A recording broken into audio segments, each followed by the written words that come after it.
Good evening, everyone. Good evening. My name is William Iannuzzi. I'm president of the Board of Education. I would like to call this meeting to order. Madam Clerk, can you please call the roll? Mr. Iannuzzi, Here. Ms. Barrios Brooks, Ms. Lewis, Ms. Castellano Minaya, Ms. Clayton Fernandez, Ms. Ross, Present. Mr. Single, Here. Mr. Vega, Here. Ms. Williams. Present. A quorum is present. Can we all please stand for the Pledge of Allegiance?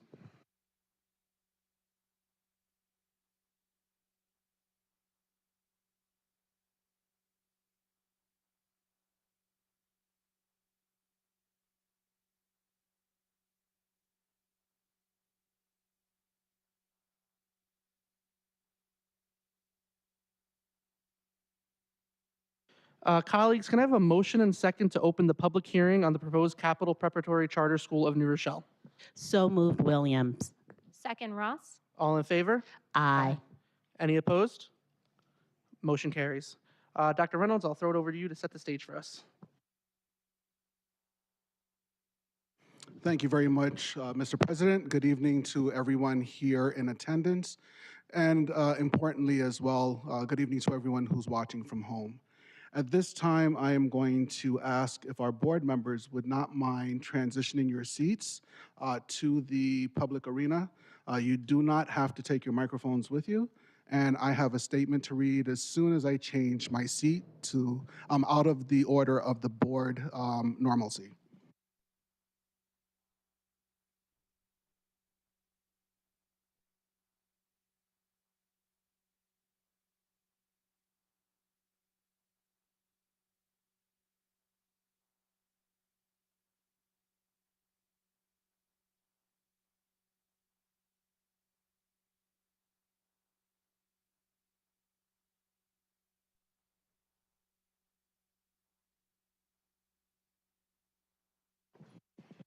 Good evening again, everyone. And through the board president, I ask your indulgence.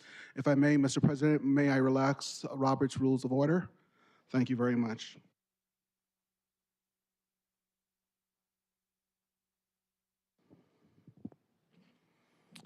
I wrote some notes, and in my notes, I included my own name just so I don't forget.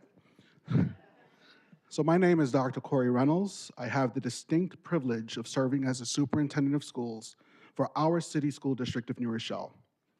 The district was placed on notice by the State University of New York Charter Schools Institute regarding an application to establish a new charter school within the borders of New Rochelle via a letter sent on Wednesday, July 3rd, 2024.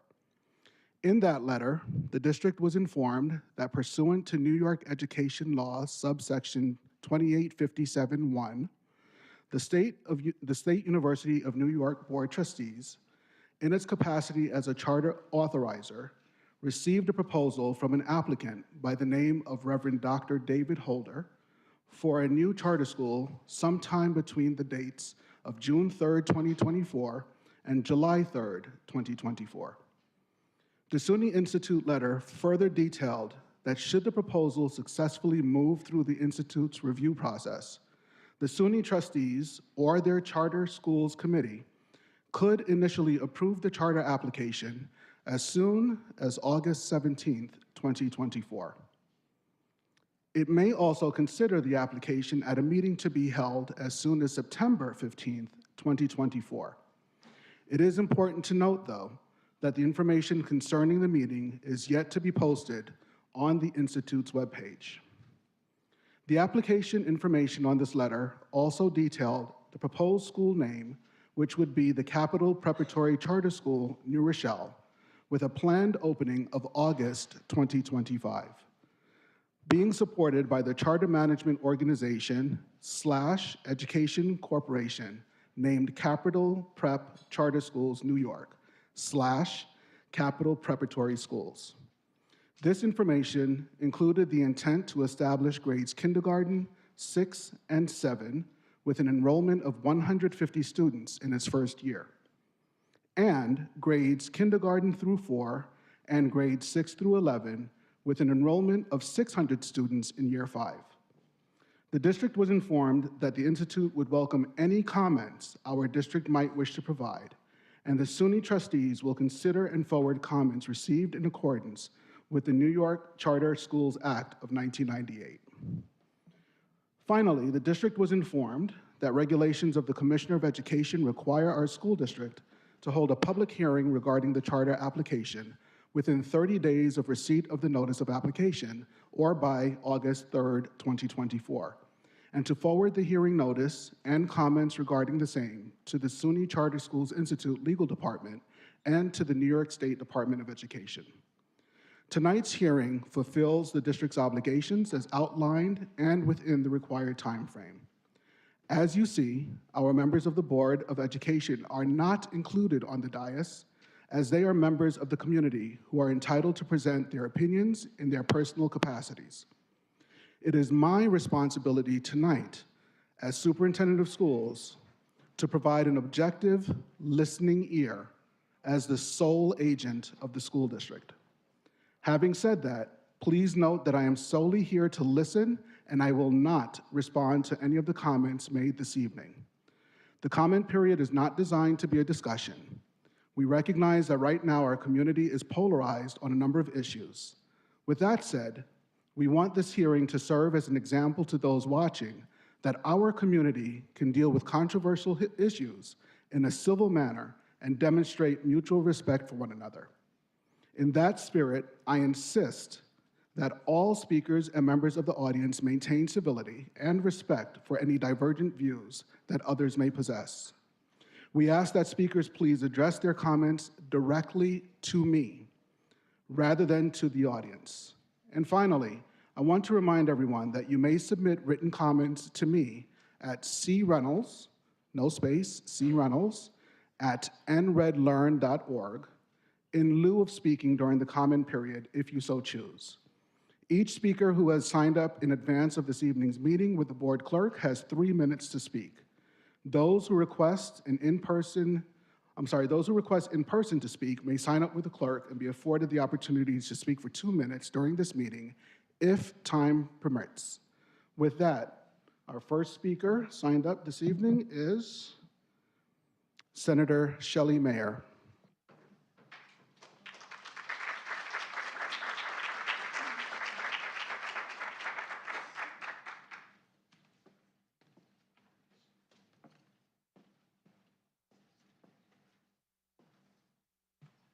Thank you, Dr. Reynolds. Thank you for the opportunity to appear. I'm going to read quickly as I can within 3 minutes, a letter that is going to be submitted to you that is signed by the 4 members of the state legislative delegation who represent New Rochelle. That's myself, Senator Natalia Fernandez, Assemblywoman Amy Paulin, and Assemblymember Steve Otis. Dear Dr. Reynolds, we write to express our opposition to Capital Prep's application to the SUNY Charter Institute to establish a new charter school in New Rochelle. Our review of the application indicates that Capital Prep falls short in several ways that the SUNY Charter Institute and the Board of Trustees are expressly required to consider by law, and as such should not be approved to operate a charter. New York State law provides clear criteria for the approval of charter schools. The charter entity, in this case, SUNY Charter Institute, shall not approve an application for a charter school unless they find the applicant meets certain conditions, including they can demonstrate the ability to operate the school in an educationally and fiscally sound manner, and that granting the application is likely to improve student learning and achievement. We have grave concerns about Capital Prep's ability to meet these criteria based on serious allegations that have been made by students, parents, and former staff at Capital Prep's existing charter school in Harlem. I'm going to skip to some of the substance of the letter. Education law requires that the SUNY Board of Trustees shall not consider any applicant who does not rigorously demonstrate they meet certain criteria, including that they will meet or exceed enrollment and retention targets as applicable for students with disabilities, English language learners, and students who are eligible applicants for the free and reduced price lunch program. Capital Prep declares their intention to serve these students, saying Capital Prep New Rochelle will proudly serve all scholars, including those with significant academic challenges, students with disabilities, or those learning English. But their reported record of enrollment at Capital Prep Harlem and Bronx cast doubt on this promise. According to data supported in their application, Capital Prep Harlem has enrolled no more than 11 and as few as 0 ELL students between 2021 and 2022-23 school years. Their total enrollment fluctuated between 367 and 478 students during that same period. Capital Prep Bronx has fared even worse. Over the same period, they have enrolled no more than 4 ELL students each year out of between 198 and 398 students. The SUNY Charters Institute's own February 2021 renewal report for Capital Prep Harlem confirms they have not met their enrollment or retention targets for ELL students or students who are eligible for free and reduced lunch. Our letter goes on to cite other provisions of the law that we believe argue in favor of them not being granted this charter. We'll be submitting this letter on our behalf. All 4 of us signed unanimously. Thank you.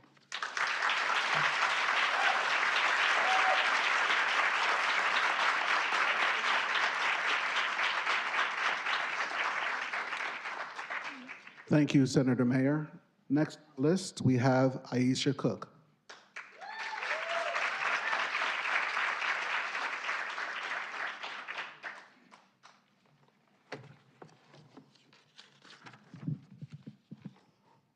Thank you. How you doing? Okay. Good evening. My name is Aisha Cook, and I wear many hats in this community. I've been a teacher at Columbus Elementary School since 1999. I have 2 daughters who went to and graduated from New Rochelle Public Schools. I'm the Vice President of Pedagogic Staff of New Rochelle Fuse. I'm the Vice President and Education Chair of the New Rochelle NAACP. And I'm the proud grandmother of a 1st grader in the school district. As a teacher, parent, grandparent, and taxpayer, I do not want any funding removed from our traditional public schools to fund Capital Prep. I have attended multiple information sessions for this proposed charter and have not been impressed by what they're offering. They admit to high teacher turnover rate. They agree that many students do not complete their tenure in their schools. Their reported test scores are no higher than New Rochelle scores. They have no location, no staff, no true record of success. They mention an achievement gap between Black and white students in New Rochelle. Well, this is America. There is one. We have identified it, and we have a superintendent of 1 year and a publicly elected school board who are committed to addressing this gap. They have also stated to publicly rectify the problems they have inherited. The necessary remedies are not immediate fixes. It will take time, and it will take all of us. The NAACP remains steadfast in its support of free and public education.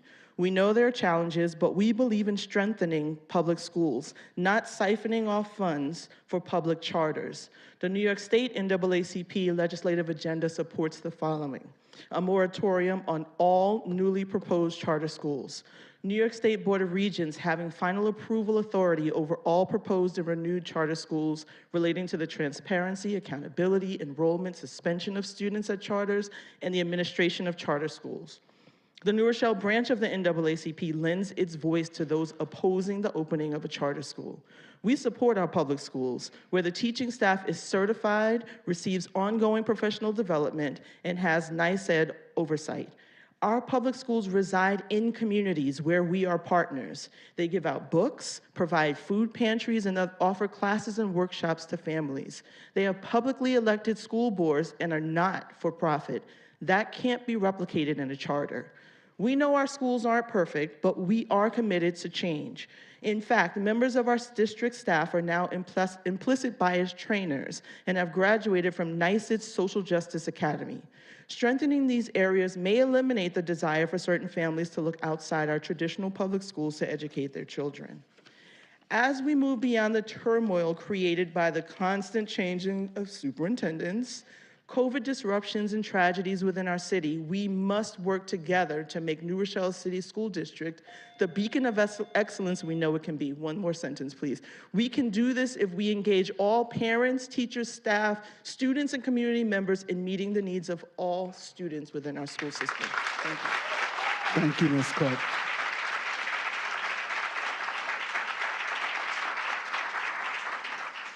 Next, we have signed up Mayor Yadira Ramos Herbert.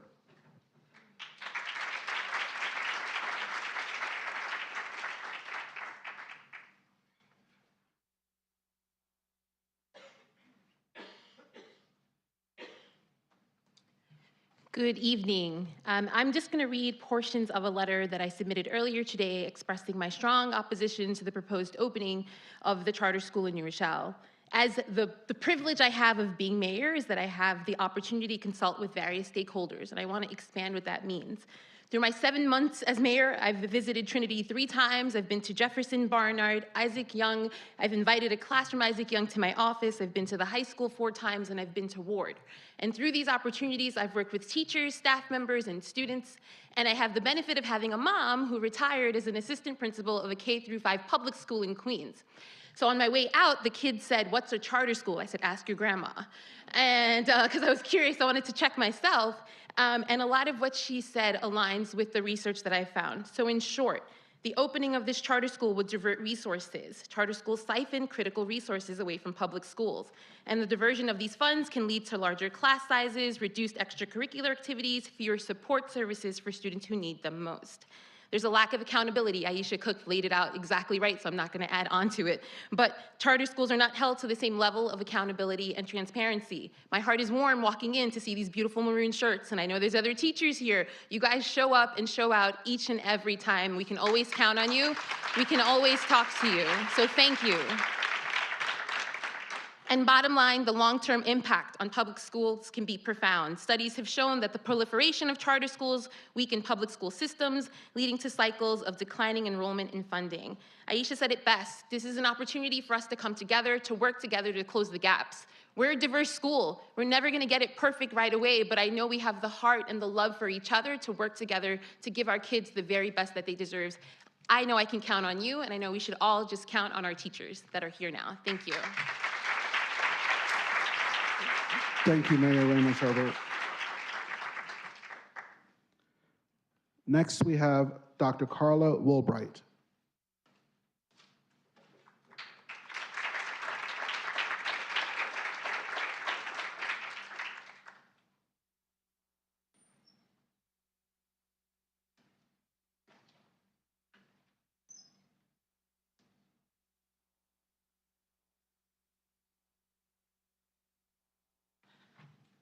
Good afternoon, everyone, or good evening. Dr. Carla Woolbright, retired educator of more than 30 years, immediate past president of New Rochelle branch NAACP, also past president of the NAACP in the Bronx. There are a multitude of reasons charter schools do not live up to the hype that their propaganda advertises. Charter schools do not have to hire all state-certified teachers. They have great difficulty attracting teachers, particularly in high school, where the teachers have to be proficient, especially in math and science. It's quite simple. It's all about the money for the founders. Many of the charter school teachers have been unable to pass state certification exams. When they do pass and receive their certification, they leave the charter school for a better paying public school and better benefits, resulting in a very high teacher turnover in charter schools, often in the middle of a school year. Students in charter schools may experience as many as 3 to 4 teacher turnovers within a school year, resulting in a lack of learning consistency, poor preparation, and a sense of loss for the students. The same is true for charter school administrators. When a charter school fails, and most do, the founders merely take their money and run. I would advise all of the uninformed supporters of the proposed capital prep program to do their due diligence, and as you've heard from the senator and also Aisha, Google capital prep. The current controversy brewing in the capital prep program, Harlem School, locations in Co-op City and in Connecticut, and I did speak personally with some parents who have their children previously in those schools. It's atrocious. Charter school proponents will say that 100% of their graduating seniors are accepted to college. They don't necessarily say that maybe only 15 out of the original 100 freshmen make it to the 12th grade. It is also interesting that the charter school system option is primarily offered in Black and brown communities where there is no public oversight. The founders take millions of dollars they have gained, reorganize in other unsuspecting communities, and practice the world. They promise the world. We need to build our public schools, not take away from them. Our tax money follows a student into the charter school. If that student is dismissed by the charter school for any reason, behavioral, academic, parent dissatisfaction, that money stays with the charter school for the entire school year, even though the child may have left the school at the beginning or mid-year. The public school is then required to readmit that student with drained resources. Public schools are required to admit all students. Charter schools are not. Public schools have to admit students year-round. Charter schools do not. That's 3 months, okay. But anyway, my opposition is very strong to charter schools, and I hope to see this kind of crowd continue in other Board of Education meetings, because our participation is important. Thank you, Dr. Woolbright. Next, we have Dr. Steve Perry.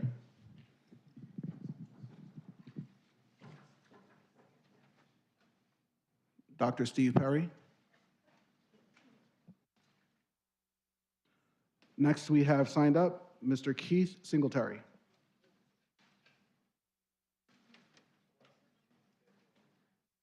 Oh, wait, hold on 1 second, please.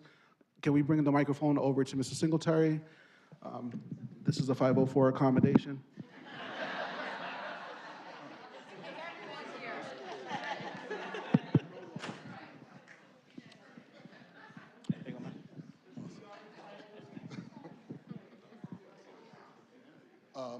Can I see the clock? Because I just want to make sure I'm respectful of the time. Good evening, my community of New Rochelle. I'm happy to be here and provide my view in this forum that we call our Board of Education. I'm here to state my opposition of Capital Prep, and I have a few reasons which I'm going to make very intimate and personal on why. Like Aisha and others have articulated, there's various reasons for us to be concerned. A lot of us are in this room right now because we care about New Rochelle and we want this town. We want our education to continue to be driving for success. And my opportunity to speak to Dr. Perry and hear his vision relating to this Capital Prep opportunity, it sounded as if there were ideals that he can bring to the table. The thing that really made me hesitant on his success was the way he was dismissive to people who were asking questions to him.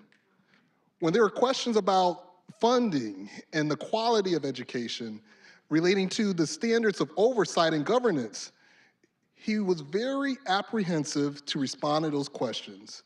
It was more of the more political response of, hey, check the website, but he did not want to engage in communicating exactly how he would obtain these ideals that he was presenting to us.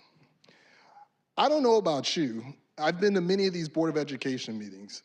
I appreciate the opportunity that if we have a view, if we oppose, or we just want to provide criticism, that there is oversight, there's checks and balances, so that we can make a change within our educational system. I strongly doubt that's going to happen with this charter school. To make it personal, like I understand and some people feel as if there is a strong need for charter schools, or charter schools could provide value. And speaking to the founder of the Capital Prep, he mentioned that he's in my hometown. I did my diligence. I reached out to people in my hometown and asked them like, hey, how is Capital Prep? There was nothing to state that he is obtaining the goals that he has stated to us. I'm not saying I did the most thorough due diligence because I just don't know. And when I went to the founder, he did not respond to my questions. So this is why I am object to Capital Prep. I request that you I request that as myself have done within the opportunity of being involved in our school system with my daughters in the high school as well as the middle school, and thankfully with the Westchester Clubman, we have an after-school program, that we continue to focus on the needs of the marginalized. We continue to think about the needs of our Black and brown students because they do need new care. Invest in options such as My Brother's Keeper, or just having oversight of after-school activities for these individuals. Overall, let's continue to impress our kids by having a heart to uplift them. Thank you to our teachers, and let's keep on driving for success without capital prep. Thank you, Mr. Singletary.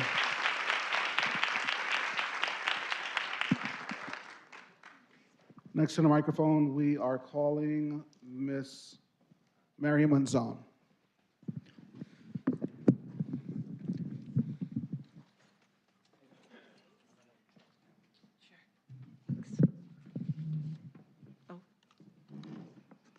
Hi. Before I put on my PTA council hat, I just want to mention that I am a proud parent of 3 New Rochelle High School graduates, with my 4th and my youngest entering 9th grade this year, and my oldest, who actually has Down syndrome, gainfully employed as a direct result of the programs at New Rochelle High School.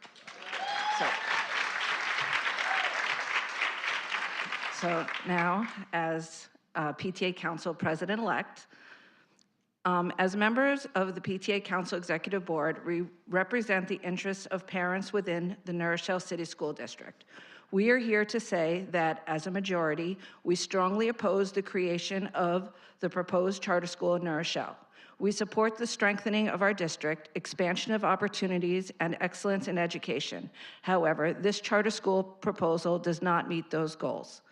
We believe that we should stand behind our schools, especially our teachers, while working together to improve and support them rather than diverting students and resources.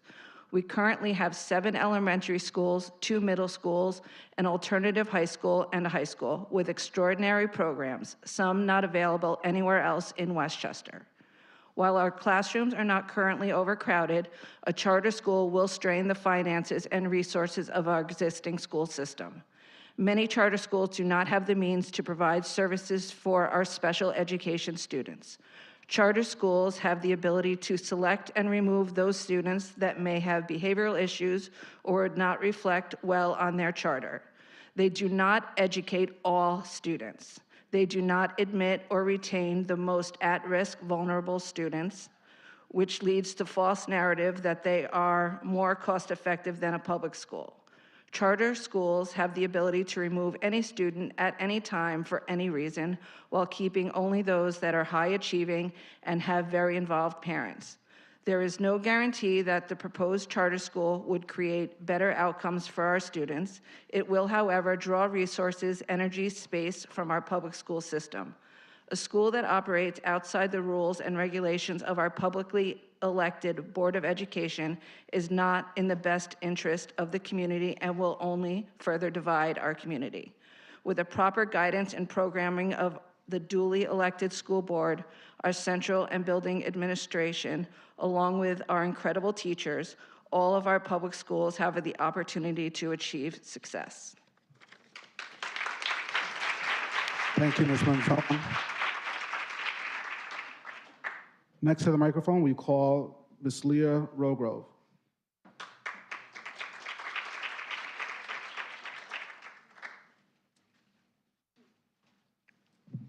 Hello, I am speaking here as the PTA Council President for this year.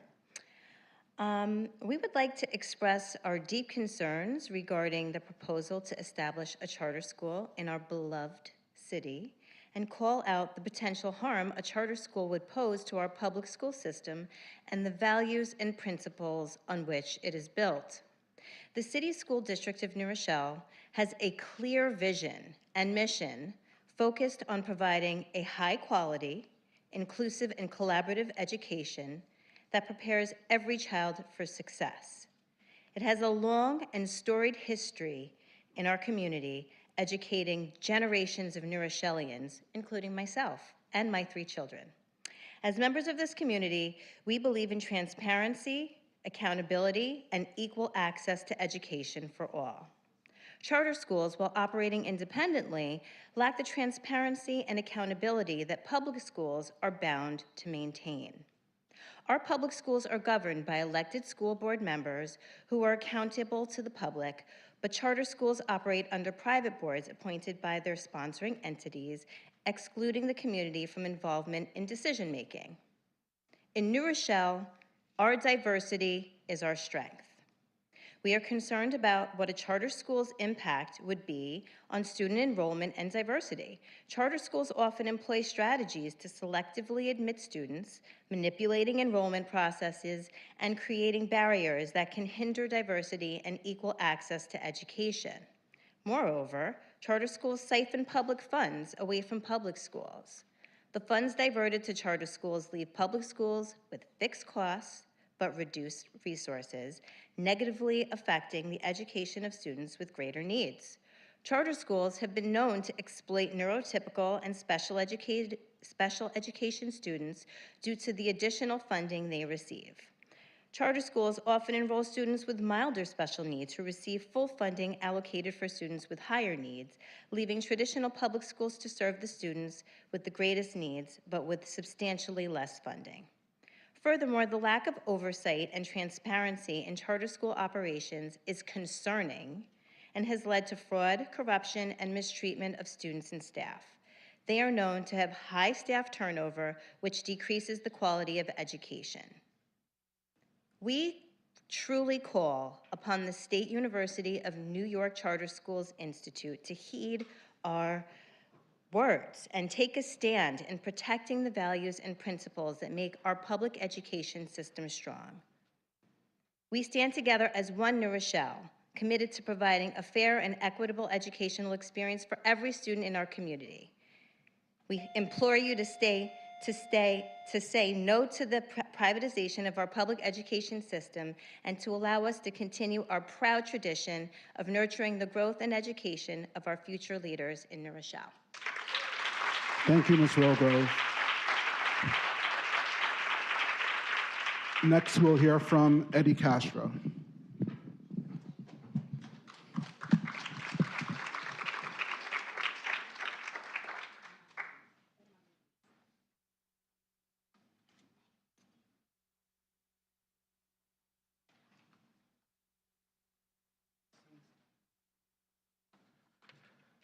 Good evening. My name is Eddie Castro. I am the Director of Family and Community Engagement for the City School District of New Rochelle, and I will be sharing with you how our work has positively impacted our learning community.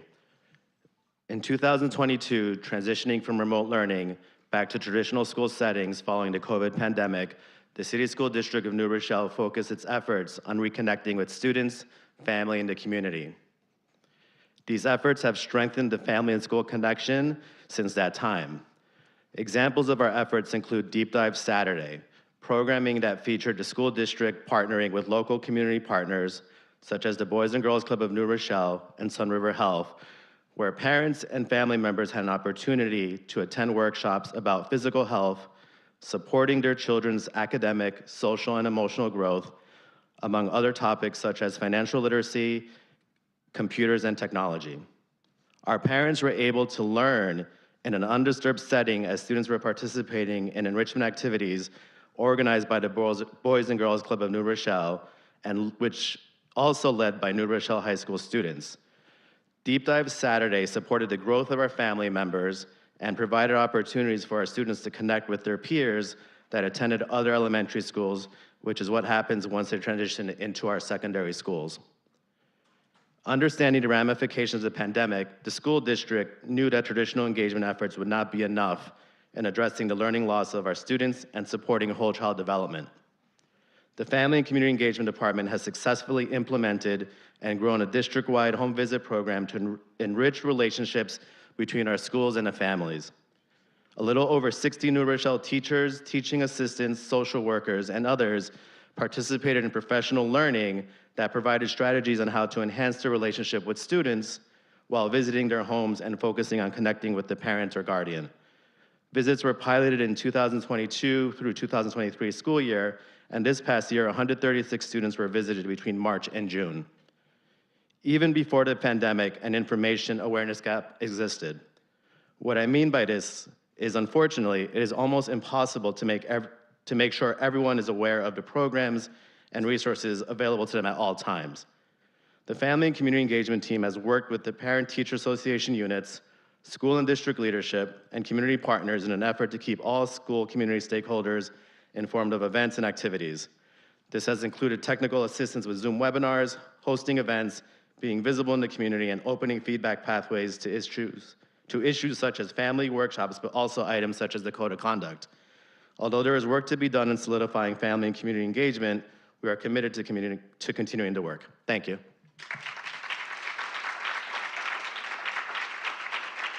Thank you, Mr. Castro. Next, we call up Dr. Roshan Bajwani.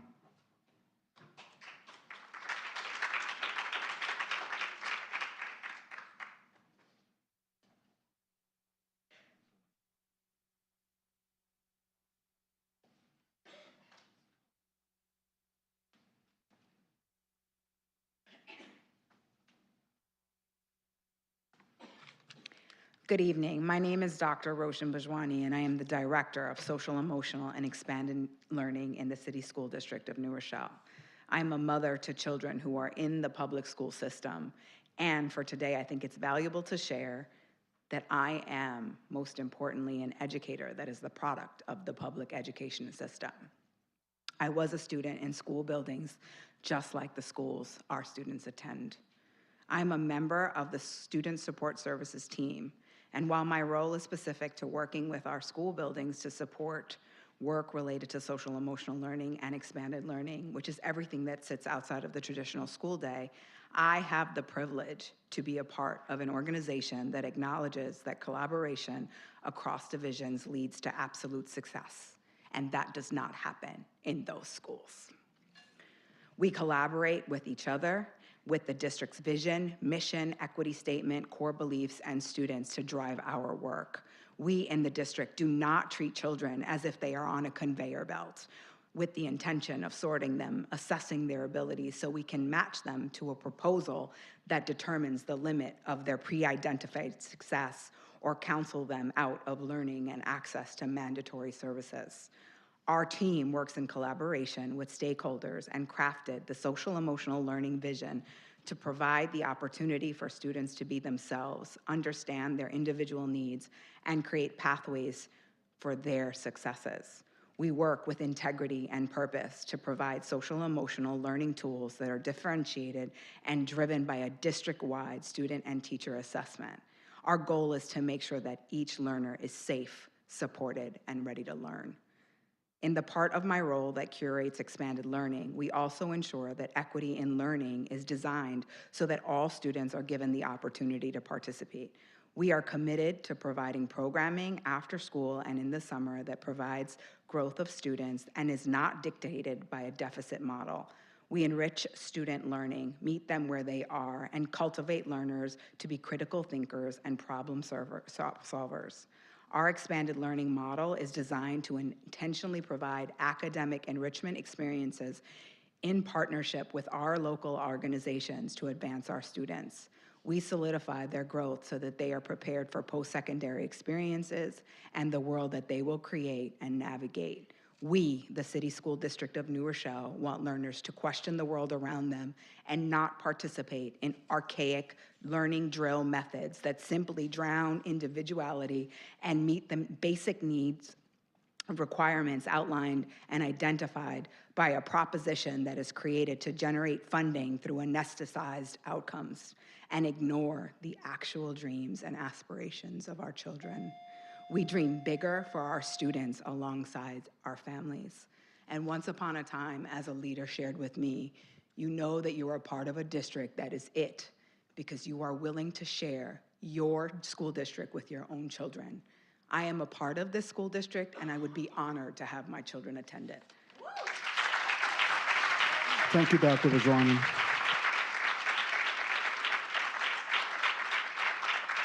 Next to the microphone, we will hear from Mary Breslin.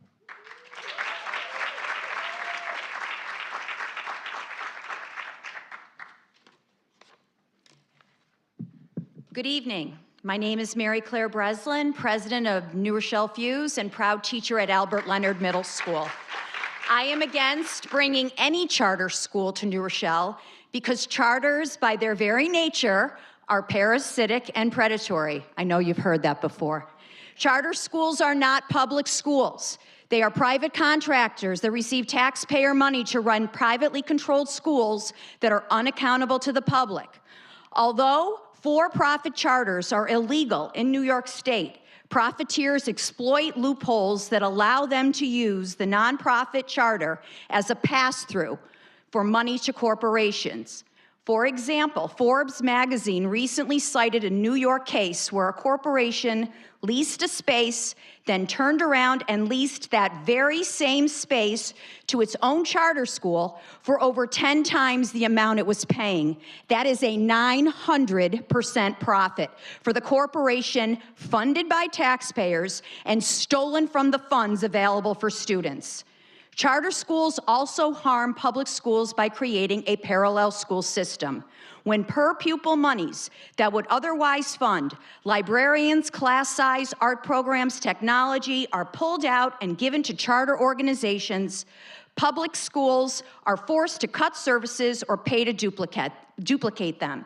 Charters gut public schools and/or increase property taxes. Charter schools cherry-pick the students that serve them and remove without recourse accepted students that don't. And when accepted students are sent back to public school, they go without their per-pupil money and are often academically behind their public school peers. Charters promise, but do not get, better academic results than public schools. Charters are well documented for cooking the books. A charter may claim a 100% graduation rate after dumping 60% of the incoming class. Their 100% graduation rate is actually 40%. Research is definitive. Charters do no better and often do worse than public schools. Charters are not required to hire certified or experienced teachers, and many times they hire teachers who use the charter to gain experience and leave after an average of less than 3 years. In contrast, New Rochelle teachers are professionals who sow the seeds for academic excellence. Our children's early beginnings in language, STEM, and STEAM grow into our science research program, AP classes, PAVE, robotics, award-winning athletics, and more. Our district attracts and retains the kinds of teachers who build these programs and are committed to our students' long-term success. Simply put, charters are not good for communities. They don't perform better than public schools, and they are unaccountable. They suck resources from and erode community structures. New Rochelle values a healthy community that holds together. That is why we are, and have always been, New Rochelle Strong. Thank you, Ms. Breslin. Next, we'll hear from Nathaniel Adams.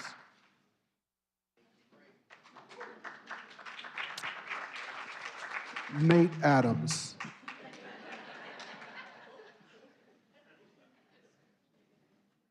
I'm reading as they're signed up.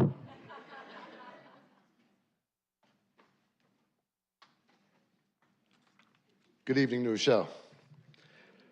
My name is Nate Adams, and I'm the program coordinator for the My Brother's Keeper initiative here in the City School District of New Rochelle. As we assemble here today, many of you can reflect on the impact that New Rochelle School District has had on your own personal life. Some can reflect on the great stories and experiences provided by our great district. Some have moments of joy, tears, and laughter that embody friendships, love unlike any other. The one shared sentiment is that the City School District of New Rochelle has provided our students with opportunities that can fulfill all of their dreams. I know this as the son of a mother from the class of 1964. I also know this as the husband of a member of the class of 1998. Most importantly, I know this and believe this as the father of 2 students, respectively from the class of 2027 and the class of 2035. What makes this district special is when the ability to collaborate, converse, and solve any problem brought our way is done with the goal in mind, to provide greater opportunities, experiences, and support to our students. When we allow independent external voices, such as Capital Prep Charter School, tell us what is best for us, New Rochelle, we are opening the doors to losing the magic we have always created together. MBK New Rochelle is a perfect example of what can be done when we highlight a challenge and begin the work to systematically support a population of students that need our help navigating this journey called life. MBK New Rochelle was established in 2015, the first city in Westchester to take the pledge to support Black and brown boys and girls through 6 key milestones through their adolescence and pre-adult years. This is not possible without the City School District of New Rochelle. In the past 2 years, we have engaged with over 1,750 students in the school district through a variety of initiatives. The Library Card Program, where the first field trip offered to kindergarten students is providing them with their library card. The MBK and MSKH empowerment sessions, where we engage with 5th to 12th grade students on a weekly basis, supporting them with an opportunity to discuss their academic and school challenges, providing a social emotional space and creating hope for a greater tomorrow. Our Youth Justice Equity Team, YJET, spearheaded by the district and My Brother's Keeper, ensuring that our students do not fulfill the pipeline to prison pathway that unfortunately life has placed on some of them.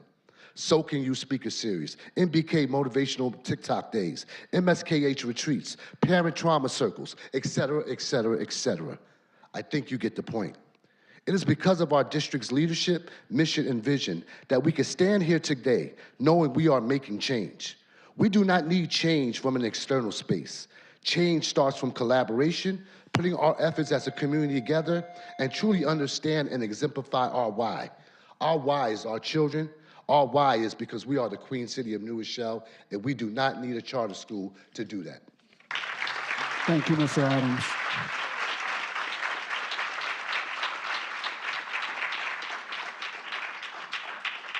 Next, we'll hear from William Iannuzzi.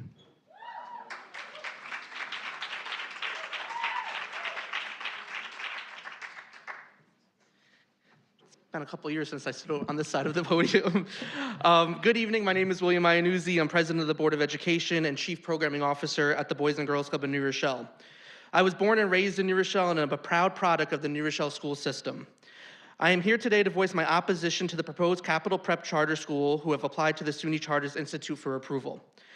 My opposition today is informed by the different capacities I have served throughout the years in New Rochelle, my deep understanding of the city school district, and for what I've heard from my constituents. There are many reasons to be against this charter school, but I have narrowed it down to 3 for myself. The lack of knowledge of New Rochelle by this charter school, the financial repercussions for our district, and it just being another divisive issue that will split our city. I have read all 1,500 pages of their application, and so much stood out to me. They are run by an unelected board of directors that seem to have minimal ties to the city of New Rochelle. I haven't seen any of them or heard about them before this application. They didn't support or assist this district or our kids when the district was going through turbulent times. Some of the founding members even ran for the Board of Education and were rejected. Their policies did not align with our community, and now they want to open a charter school to circumvent the will of that community. The school plans to open on 500 Main Street at the New York Covenant Church. We already have a traffic nightmare on Main Street, so let's add a school with 150 kids and school buses to see how much worse it can get. On page 998, it states that they don't have a suitable location after year 1 and might consider some grades located outside New Rochelle. It doesn't make sense to approve a school that does not have a permanent location. The educator they have hired to oversee this school already has several negative articles in the press about her mistreatment of teachers and being arrested for pulling out a knife on her husband. We cannot go back to hiring administrators with baggage. We saw how that worked out several years ago, and it was a disaster. Financially, this will hurt the city school district of New Rochelle and every kid that attends it. We will be losing necessary funding that supports our whole child philosophy. We will send $18,595 per child that attends, which equates to $2.8 million the first year. And by year 5, we will be sending $12.5 million. And by the way, they are proposing a 1 to 25 class ratio, which is much higher than we have now in our city school district of New Rochelle. So let's not sugarcoat or be coy about why this is happening. This is being supported and led by New York Covenant for the rental income they will receive, and according to the application, it will be $100,000 per year. This has already been a divisive issue in our community and will only further flame tensions. As a community that has worked hard to come together to be New Roche strong after the pandemic, this will tear that apart. All in all, the kids that attend the charter school will struggle because they won't have the resources like the district does to support every child.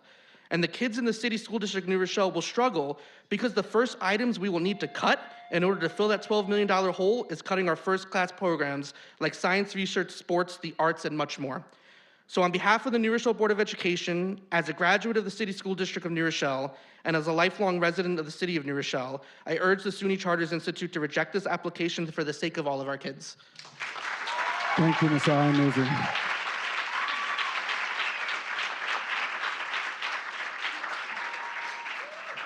Next, we'll hear from Bruce Soloway. Bruce Soloway. Bruce Soloway. Next, we'll hear from Minister Mark McLean.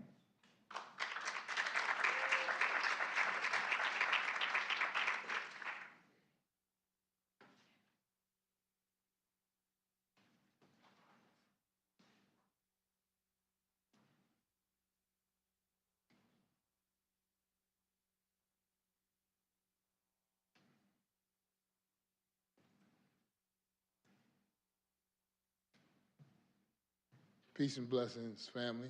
Good evening. It's good to see everybody. My name is Mark McLean. First of all, I have the honor of serving as an elder at Generations Church. Okay, thank you so much. Let me just hold it now. Generations Church. I am the president of the NAACP here in New Rochelle.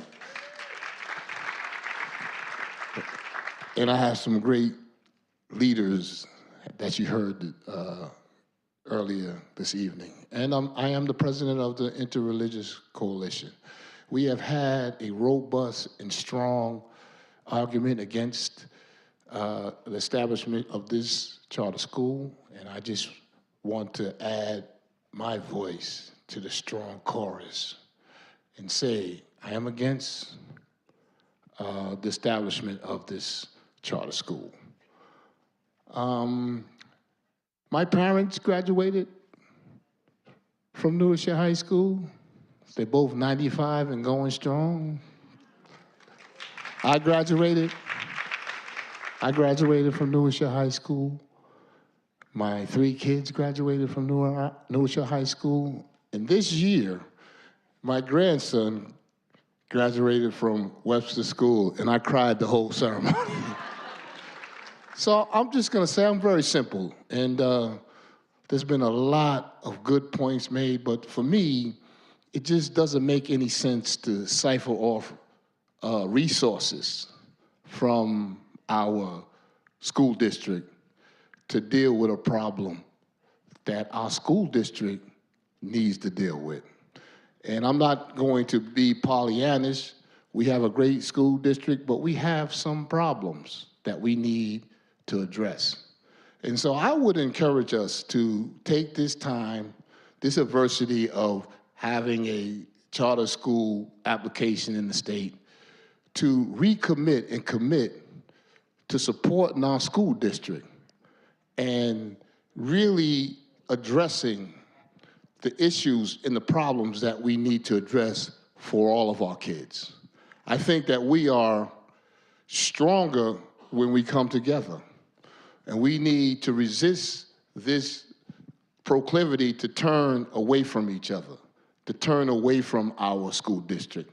And in this time, let us commit to forming a strong and robust community district relationship and really begin to focus in with our new leadership, focusing on strategies that would really begin to address the issues that we need to address. Thank you for giving me this time. God loves you, and so do I. Thank you very much, Minister McLean. Next, we'll hear from Dr. Rosa L. Rivera-McCutcheon.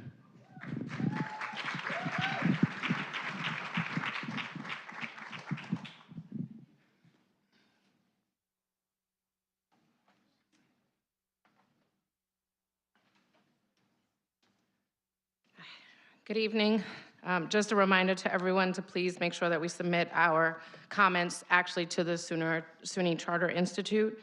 And also want to piggyback on what Minister McLean said, that we need to address the actual problems that are happening within our district. That's a really important thing to remember. It doesn't mean that our district is perfect, but we don't want to siphon away the resources, and so we need to tap into understanding why it is that some members of our community want a charter school for their children. So Dr. Steve Perry, who didn't bother to come, who's a CEO, has repeatedly responded to critiques and questions about his charter with a thinly veiled insult, saying, if you're okay with Black and Latin students performing poorly, that's fine, but I'm not okay with that. Putting aside the fact that he's using the term Latin incorrectly, because I'm Latina, not Latin, his argument is that you are either for the charter or you're against historically marginalized children. This is offensive because I, like many of my neighbors here today, are deeply committed to our children's academic success. In fact, it's because of that concern that I oppose Capital Prep and any other charter school in our community. People may be attracted to what seems to be an innovative solution, particularly those folks that are not educators. The idea that there's a potential to solve the problems in our schools, but as others have said, the research is really clear about charter schools and Capital Prep in particular. They are not the great hope they promise to be, because they are accountable only to their board members who they select. Those board members are not selected or accountable to us, to the communities they serve. Our BOE is required to hold regular public meetings about the academics and finances. Capital Prep does not have to do that.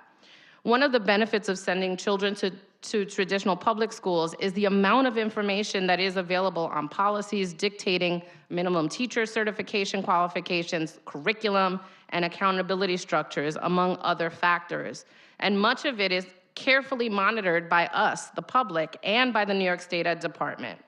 While our schools are not perfect, there's something to be said for having the information to critique available rather than hidden. The reports about Capital Prep, particularly in Harlem and the Bronx, which were founded and or were supported by P. Diddy, are incredibly scary. The academic outcomes in those schools are dismal. Parent reports are equally troubling. The bottom line is that Capital Prep is not a better option academically. Coupling that with the lack of accountability and the other factors that people mentioned today is a major red flag, and we do not want Capital Prep in New Rochelle.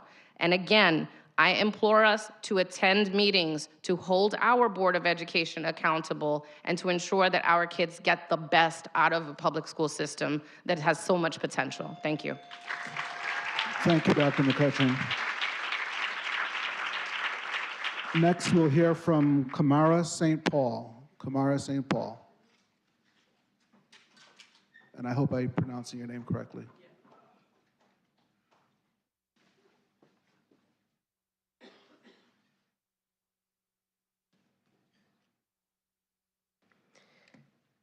Good evening, everyone. My name is Kamara St. Paul, and I'm a proud product of New Rochelle Public Schools.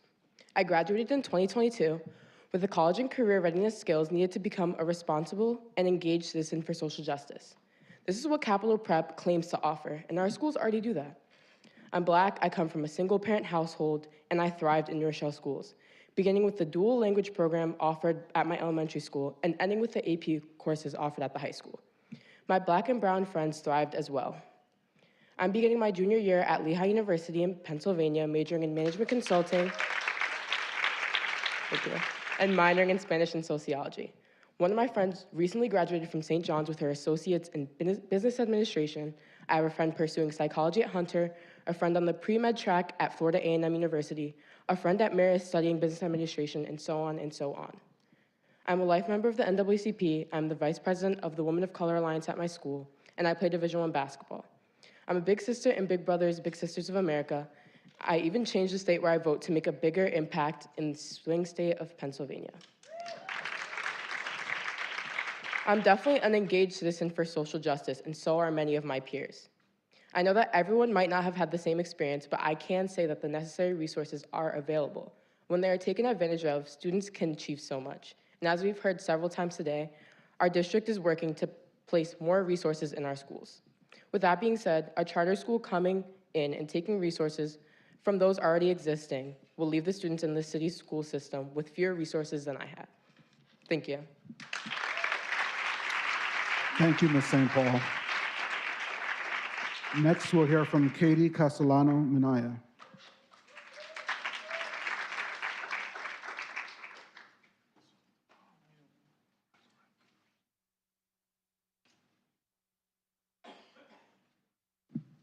Good evening. First of all, it is Tuesday night, July 30th, in the summer, and everyone here could probably and may prefer to be at the beach or at the pool, but look at this crowd, right? Look at the amount of people who came together out of our love for New Rochelle, for our community, and for our public school system right here.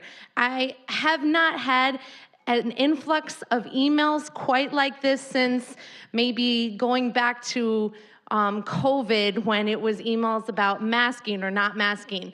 The amount and the outpouring of support for our teachers, for our students, for all students, not just some, is profound, and I am so grateful. I just want to note that I like to do my research.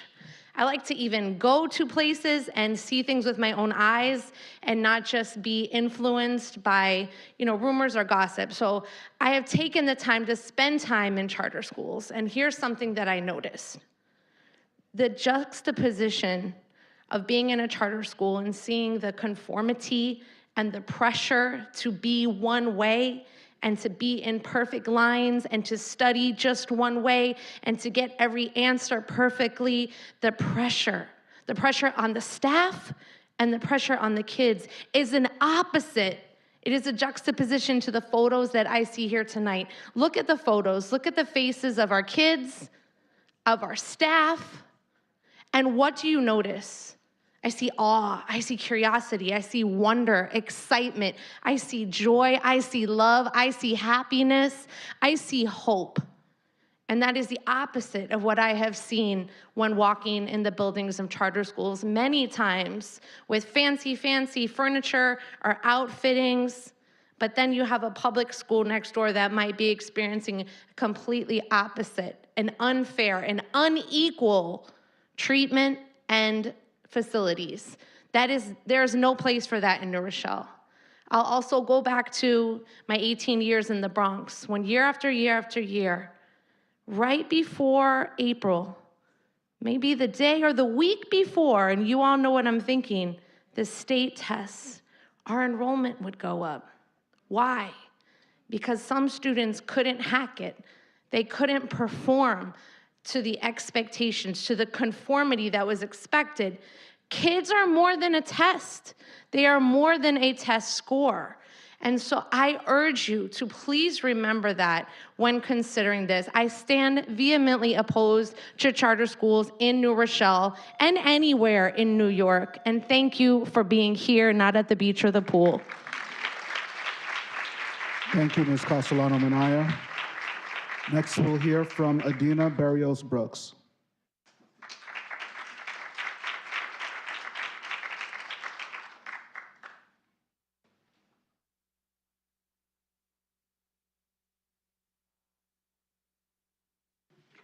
Hi, everyone. So Katie, of course, said so many of the things that I will, so I'm going to try to adjust my remarks accordingly. First of all, my name is Adina Barrios Brooks. I'm the Vice President of the Board of Education, and my daughter, who is a rising senior, has been in New Rochelle School since we moved here when she was in second grade because of our schools.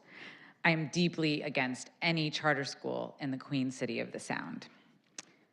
So I think about this room and all the beautiful, gorgeous people here representing our political leaders, our teachers, my fellow parents. I see so many friends whose kids have been side by side with mine throughout their time in New Rochelle. I look at the pictures on the screen of the joy that Katie mentioned. I think about our academic offerings, the languages, the dual enrollment and AP courses, the science research, all of the things that our students would do that would blow your mind. Our athletics, I saw some really buff kids up there on the screen. our phenomenal arts offerings. My daughter has been in PAVE Visual Arts. Her art is in a museum in Greenwich, Connecticut at the Bruce Museum. You might have seen it in the newsletter. It was my highlight of my year. That was because of the teachers and the exposure she's had since she was in 2nd grade at Webster Elementary School. Our life skills programs, our PTAs, so many PTA leaders are here today, including the Lincoln Attendance Zone PTA and our SEPTA PTA. Those are amazing assets that a charter school couldn't even come close to. Think about all of that. Think of that richness. Importantly, we take all comers here in New Rochelle. This is in sharp contrast when I heard Katie talk about that dump that happens in late March and early April. Think about how heartbreaking that would be for a student, for their family. I would never want that to be the experience of one kid in New Rochelle that gets pushed out of a charter school and forced to come back in March or April, embarrassed, heartbroken. We are one New Rochelle. That should not be part of anybody's experience. Finally, I'll say I ran for the board because I believed in the accountability that Rosa and others have talked about. And I mostly love to hear every 2 weeks in public comment from so many of you. This service is a labor of love with no financial reward. Yeah, we don't get paid, guys. But with the huge gift of being able to be in community with all of you. Charters could not begin to offer that, and they are not accountable. We can always do more, as many have said, and we must. And I echo what my board president said, that we need to do this by working together, by collaborating, and being one New Rochelle. And I really thank each and every one of you for not being at the beach. Perfect timing. Thanks, Barrios Brooks. Next, we'll hear from Don Vega.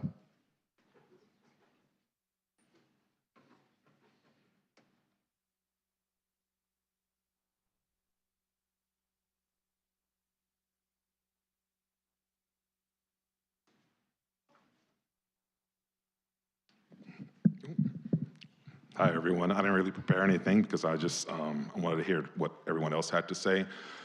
First, I wanted to say that we have to stop calling charter schools school choice, and I know that that's how it's sold. It's not really choice no more than scratch-offs of choices. It's a lottery. It's a lottery that can be cheated at by the schools. This particular charter school, Capital Prep, has a history of cheating, especially in Connecticut, not only cheating to improve scores and graduation rates, but also cheating to have better athletes at the schools as well. If we want true school choice is opening up the options for students to have, right, at even earlier ages to explore different things. Even sometimes during the presentations, I see things and I'm like, well, we teach this? Look at all of the different things we teach, and not only the subjects themselves, but how to grow and how to make choices as a person, which that's what real choice is, and empowering our students and our teachers and our community with our parents.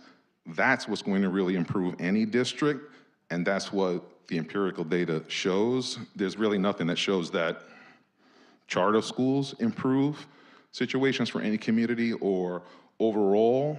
And this particular charter school, again, even if you are you want to explore the idea of charter schools, this is not the example that you want to use, right? This is actually going to hurt your cause if you want to use this. This is actually going to hurt your argument because of the record they have, not only in terms of student achievement, but also retention, but also in terms of the resources there. I know that particularly as a parent of a special needs student, they're not gonna take the toughest special needs students into any charter school. They're not gonna take the students that are most challenging to teach. They're gonna find the easiest route because, again, they're paying teachers that are not certified, they're paying teachers a lot less, and they're paying teachers to work a lot more hours. So it's, lastly, it is sort of a corporation. I think that Capital Prep Inc. takes 10% off the top of whatever budget, and again, there's no accountability in terms of how and when and who and all of that. And lastly, I really want to, again, as previous folks said, really appreciate everyone coming out. You know, we want more people to come out. We want and we need more people coming out to BOE meetings, not just to talk, but also to listen, to express themselves. If you can't make meetings, you can write stuff down. Somebody will do it for you. You can send emails to Dr. Reynolds with ideas. That's how we're going to really improve our district. Thank you so much. Thank you, Mr. Vega. Next, we will hear from Matthew Lucero.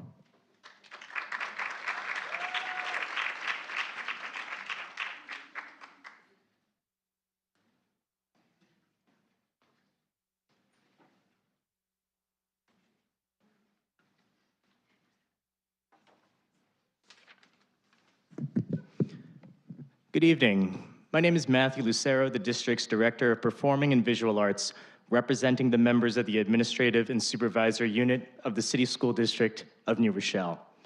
The Administrative and Supervisory Unit stands firmly opposed to the establishment of any charter school in New Rochelle. This community has long invested in and supported our public schools. The strong partnership between the school district and the community is rooted in our school district's mission and in our ongoing commitment to providing high-quality education that is inclusive of all New Rochelle students. Our district serves as a nationwide example of whole child education. Students in New Rochelle have access to a range of opportunities beyond just the classroom. They are able to explore and cultivate their interests and talents in our visual and performing arts programming, co-curricular and extracurricular programming, athletics, and more through the decision-making that complies with the New York State Education Department regulations and maintains transparency with its constituents and stakeholders. A charter school has no place in New Rochelle. Multiple reasons against charter schools include unfair and inequitable educational practices, a lack of transparency and accountability to the public, the diversion of funds from our public schools, the practice of hiring uncertified and inexperienced teachers, and most concerning, the discriminatory practices surrounding the selection and retention of students. The establishment of a charter school would negatively impact the high educational standards that this district has set and worked diligently to maintain in partnership with this entire community. It is the responsibility of the district, its employees, and its residents to ensure high-quality educational experiences for all students, which is contrary to the way in which charter schools will operate. The diversion of funding and resources from the City School District of New Rochelle will lead to a decline in programming, all for the benefit of a handful of students attending any charter school, which without transparency in the student selection process or its fiscal management. Taxpayers have the right to know how their funds are being used in the educational process, and this is not the case with a charter school. The Administrative and Supervisory Unit stands united in opposition to Capital Preparatory School seeking approval through the SUNY Charter Institute. If established, the charter school is estimated to divert over $12 million over 5 years, and this $12 million loss will have a direct negative impact on our district's programming in supporting whole child education. New Rochelle is a community and district that values its educators and is committed to their professional growth, all while ensuring that New York State requirements are fully met. It is unacceptable that only some New Rochelle students could be educated by uncertified, inexperienced, unqualified teachers in a charter school that is not bound by requirements or committed to a teacher development or retention. Lastly, the Administrative and Supervisory Unit, again, is committed to all our students, and we stand together in opposition of any charter school in New Rochelle. Thank you. Thank you, Mr. Lucero. Next, we'll have Lisa Burton. Lisa Burton.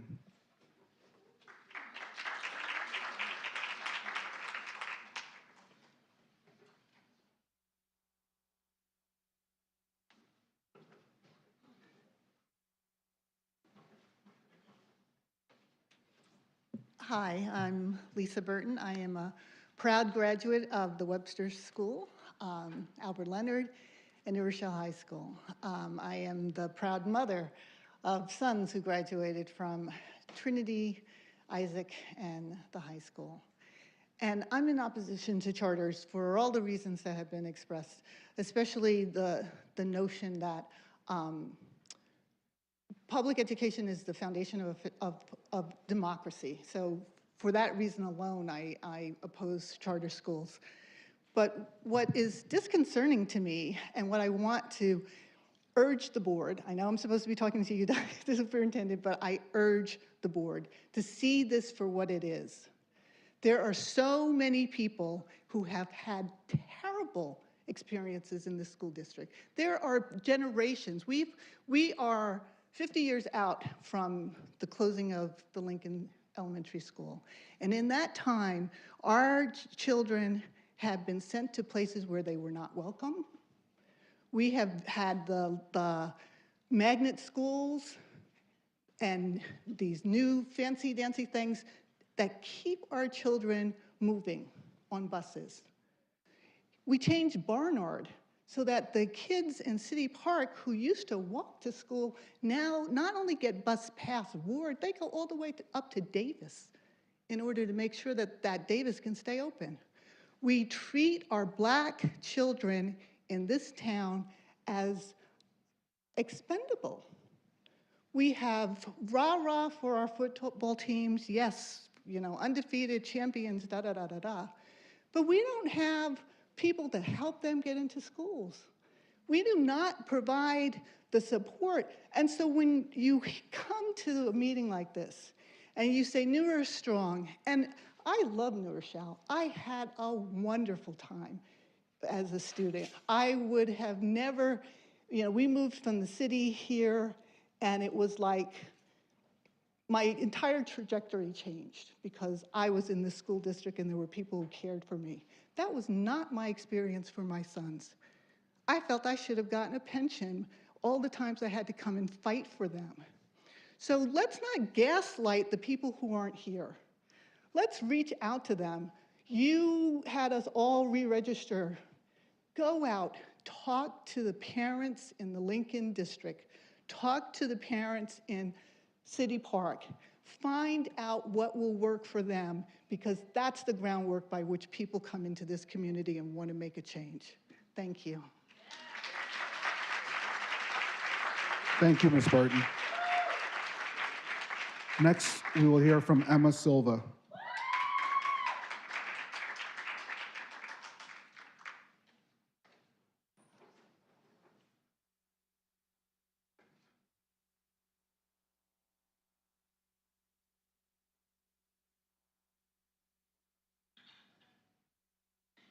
Good evening, everyone. My name is Emma Silva, and I'm here speaking in opposition to the proposed charter school.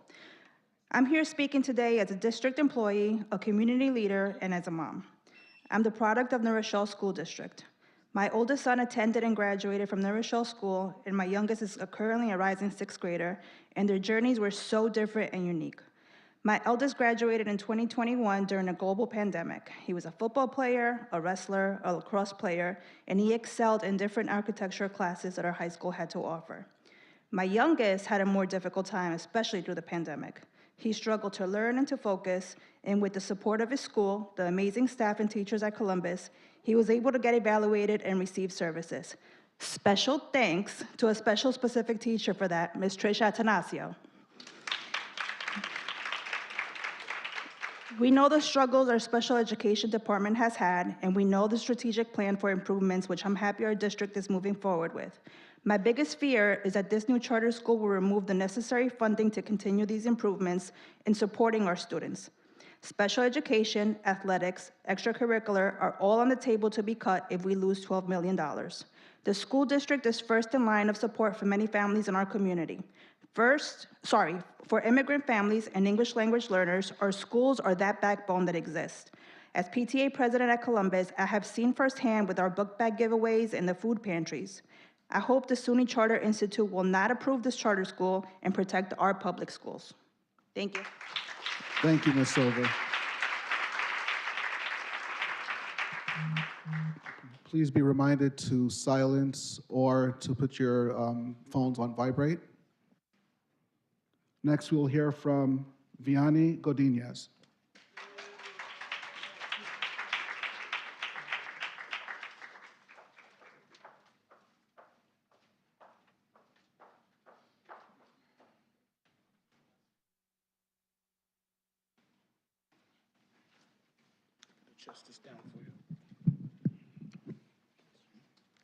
Good afternoon. My name is Vianney Godinez, and I am a 2024 graduate from the New Rochelle High School. I am here tonight to speak in opposition to the proposed charter school. I have been a New Rochelle student all my life, attending Barnard, Columbus, Isaac, and the high school. In my years at the New Rochelle High School, I was lucky enough to be involved in a lot of different programs and initiatives. I was junior class president, Social Justice Award recipient, 2023 Boys and Girls Club Youth of the Year. I also worked Deep Dive Saturday, and most recently, a PAVE dance student. Dance is my passion, and being able to receive the training and lessons here were amazing. I wouldn't have been able to afford it at a private dance studio, and being a PAVE student, I excelled. My fear is that this charter school will cause programs like PAVE to be cut or underfunded by taking needed money outside of the district. It is an equity issue for students like me. Public schools is an equalizer, and having programs like PAVE is so important. Please vote no on this charter schools and keep public money in public schools. Thank you, Ms. Godinez. Next, we'll hear from Alexa Arias. Good afternoon. My name is Alexa, and I'm a senior at New Rochelle High School. I have grown up in the New Rochelle system, attending Columbus, Isaac, and now the high school. I'm also a team member at the Boys and Girls Club of New Rochelle. I'm speaking today in opposition to the proposed charter school in New Rochelle. I know our schools aren't perfect, and other students might have different experience than I have, but today I want to talk about how New Rochelle schools have been a support system for myself over the last 11 years. The schools have been a safe space for me to express myself and give me opportunities to broaden my horizons. I have been able to immerse myself and participate in so many new things, like being the manager of the lacrosse team, participate in the Latinx Youth Conference, and bring awareness to co-occurring disorders. I believe our schools can be great, but with potential threat of losing millions of dollars to a charter school, I'm afraid that our teachers, athletics, and other programs will be cut and eliminated. I ask the SUNY Charter Institutes to vote no and not allow the charter schools to open. Thank you. Thank you, Ms. Arias. Next, we'll hear from Juan Ruiz Diaz.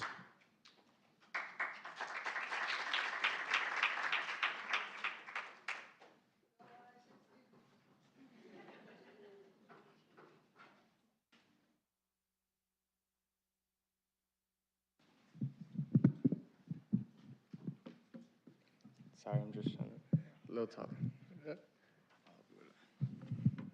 Thank you. All right, good evening. My name is Juan Ruiz Diaz, and I graduated New Rochelle High School in 2020. I am speaking today in opposition to the proposed charter school application. I want to begin by talking about my journey and how the school district supported me during my years in school here. So I moved into the United States of America when I was 8 years old from Paraguay. I didn't know the language, the people, or the culture. I was in a complete shock and struggled to assimilate. But with the support of the district and the wonderful staff at Columbus, Isaac, and the high school, I was able to take advantage of every opportunity that this district has offered. I was able to attend a sleepaway summer camp.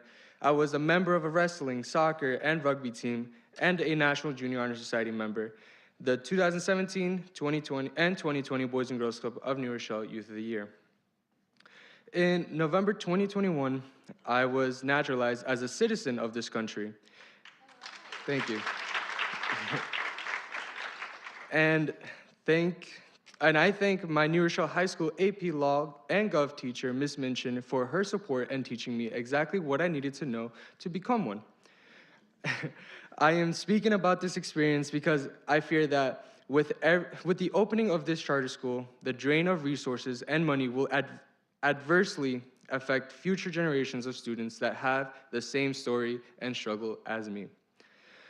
I hope the SUNY Charter Institute will vote no on this application and keep our school district fully funded for the sake of all our students. Thank you.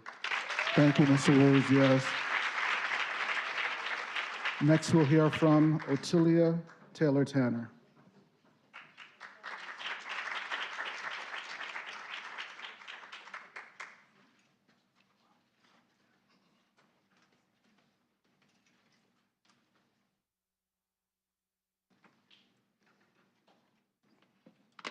So, good evening, Dr. Reynolds, and thank you for this opportunity for this town hall. So first, just to make sure I'm clear, I'm not wearing a maroon shirt, but I'm against charter schools. I'm no to charter schools. Wait a minute. I'm no to charter schools, but I'm yes to excellence. So just as my comrade in arms, Lisa, said, we have an issue in New Rochelle, and this is the time to find out why we look so tasty in this neighborhood with certain children. And let's make sure we're clear, right? Let's make sure we're clear as a community organizer, as an activist, as an Afro-Latina from Spanish Harlem, right? I just came here and bought a house 30 years ago, but my spirit is always hot when it comes to fighting against something. There's a reason why certain communities look good. And this is not always one New Rochelle. Everyone doesn't see that. This is a tale of 3 cities. So we have to really get to the bottom of why we're looking so delicious to some people. And these charter schools, my daughter-in-law worked for a charter school, they worked her like a slave, right? Worse than anything. And just as a conclusion, but I'll say it now, I'm the proud parent of two teachers, right? One, yeah, I'm a proud mother. One child is a New York Public Librarian in New York, stationed at Lincoln Center. He was a PAVE student as well, and a student that loved reading and literature, thanks to Mary Breslin. That's my boy Julius. So black boy, dreadlocks, all of my children did well. But why aren't other children doing well, right? Another child, well, I can brag about my kids all day. My point is this, that we need to, this is the time now to start thinking about and looking at why we look so good, and then answering the call. Communities, every community wants to be seen and heard. And this is what some of these charter schools are offering, to be seen and heard. Unfortunately, in February, just recently, one of our board meetings, the Lincoln Attendance Zone was denied access to say, welcome to the school board. See, these are some of the insults that accumulate that will make people who experience that insult to not even be able to say, hey, welcome Board of Ed, welcome to this meeting. Dr. Reynolds and I spoke about it, and I appreciate your comments, but it was really very painful not to allow people from the Lincoln Attendance Zone to at least have a word and say welcome when the school board came to the Remington Boys and Girls Club. That was in a location where there once was a school 60 years ago. That community who wrote letters and others of us it was insulting. Anyway, yeah, I think you understand what I'm saying. We can do better. Thank you. Thank you, Ms. Taylor-Tanner. Next, we'll hear from Dr. Elise Waterston.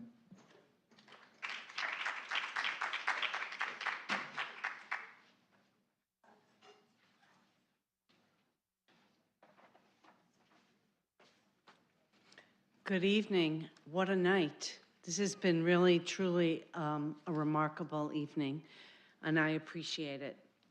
Yes, my name is Elise Waterston. I am Professor Emerita at this public City University of New York. And I stand here to express my strong objection to bringing a charter school to New Rochelle and to request the SUNY Institute reject the application by Capital Prep, an entity with a poor and deeply problematic record that reveals charter schools to be dangerous to our children, our communities, and our system of public education. We've heard this over and over this evening. Why would we want them here? The answer is we don't. I say this as a 35-year resident of New Rochelle whose children attended and graduated, and grandchildren attend New Rochelle Public Schools. Their incredibly rich experiences and top-notch educations are not the exception, but the rule. New Rochelle has excellent schools that we've heard again this evening. Even as our public schools are broadly excellent, we must address, and we are addressing, I believe, any deficiencies so that all students are served. The solution to any gaps is not a charter school. Instead, these must be addressed thoughtfully within our public schools. This is an ongoing process, as we've heard also. The proposed charter school will not serve students or parents. Instead, the charter school will disappoint them at the same time it threatens public education in New Rochelle by, among other things, draining vital funding from our school district, by under-enrolling English language learners and students with disabilities, by being devoid of transparency and all accountability. Again, all these things we've heard this evening. Any claim that the proposed charter school will serve the underserved, will increase attendance or improve discipline, increase graduation rates, offer more courses and course and curricular offerings than are already provided in New Rochelle are simply untrue. Any such claims are based on manipulated figures and distorted speculation. I hope the Institute will support our public school in its ongoing effort to provide magnificent, holistic, inspired, and rigorous education. The Institute must do the right thing. Reject this attempt and any attempt to bring a charter school to our city. Thank you very much. Thank you, Dr. Waterston. Next, we'll hear from Vincent Malfitano.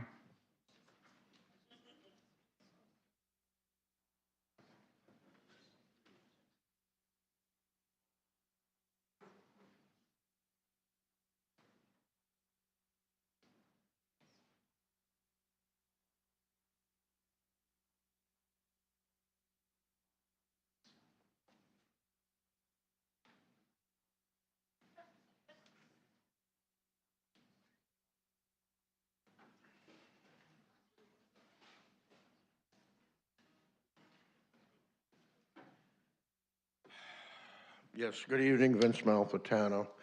40-year educator, mostly in public high schools in New York City. I've worked in private schools. I had a little chance to do a little side work with one of the big charter networks in New York City. So I've seen a lot of this up close and personal. I mentioned it during the debate for school board. I walked into a teacher's classroom in a charter school that was empty, and a young lady was crying. I said, "What's the matter?" She said, "I'm going to get fired." Why? The director told me that unless my students score an average of 85 on the global regions, I'm out of a job. So what was your average? 84 and a half. So that's why we need unions, people. But you see, there's another issue here. One reason I've run for school board for more years than I care to count. We need a little bit of diversity of thought in our community, people. I would suggest that our school board members and others have not been asking the right questions.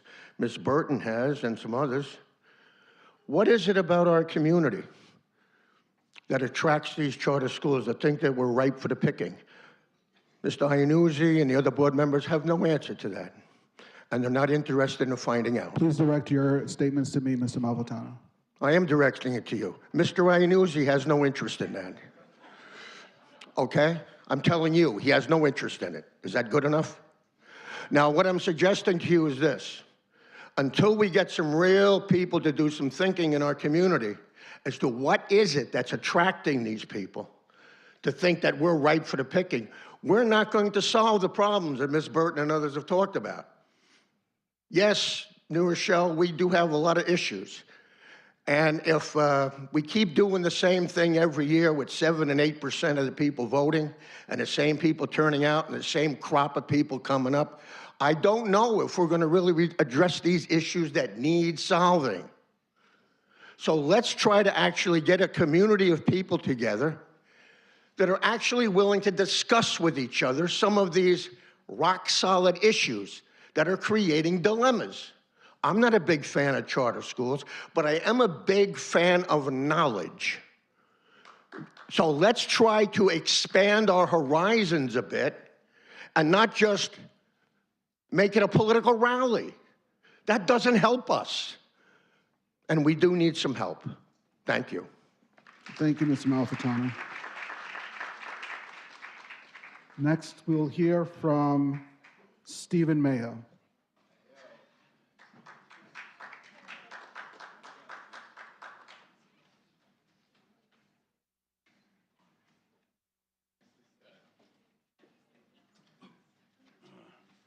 Thank you for having me. I was dressed for the occasion with written comments and facts and figures. Not anymore. I have to react somewhat emotionally. First of all, to Vince, the prior speaker, good man, but charters are not anti-union. I speak as a veteran of 3 Bronx charter schools.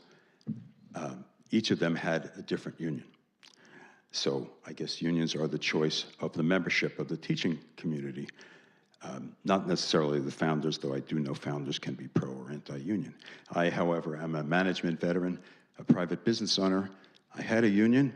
I'm not anti-union. I see their role, and I see no necessary exclusion of unions from a future charter school. I also don't speak regarding the Capital Charter. I'm not connected with them in any way. As a general rule, I support charters. I think they're a good option, a matter of choice for communities of all types. I do, however, admit membership in the MSLT charter school, which is presently in application before the state, and I'd like to talk to you more about that on another date. This seems to be, tonight, a matter of the capital application, which I have no direct experience with, but it does seem like many of the speakers tonight do, and I just have to wonder how much of that is self-felt, experienced, or just manufactured as part of the dynamics of a political phenomenon. As to Vince's comment, who I agree with most of the time, if New Rochelle is ripe for the picking for charter schools, I better come to more pickings. Because I can tell you, we've had a very rough time getting I think, a fair hearing in some parts of the community, not based on experience, not based on knowledge of the members, most prominent of whom is Professor Green from Iona University, and many other members of the community with deep roots in the community. Myself, 36 years, 3 graduates of New Rochelle schools, myself a graduate of New York City schools, the best education I ever got. All I can tell you in this shrinking time remaining to me, I think New Rochelle should sit down and prepare itself for change. New York Times in the last 6 weeks, more than one occasion, referred to the changing dynamics of public education doing to the, quote, public choice movement among the population. That's a major admission by the organ of record for left liberal thinking in this country. I think charter schools are a choice. They are not an obligation. Charters can be good, they can be bad, but I think in this great economy of ours, choice belongs to the people. Otherwise, how can the 1.5 million residents of the Bronx, my proud place of birth, be so wrong in having the highest concentration of charter schools in the country, 94 to about 4 in Westchester County, and the racial composition of the Bronx, as we know, majority, Westchester County, majority. I think we have a lot to learn from the Bronx. Thank you. Thank you, Mr. Mayor. Next, we'll hear from Miriam Desine.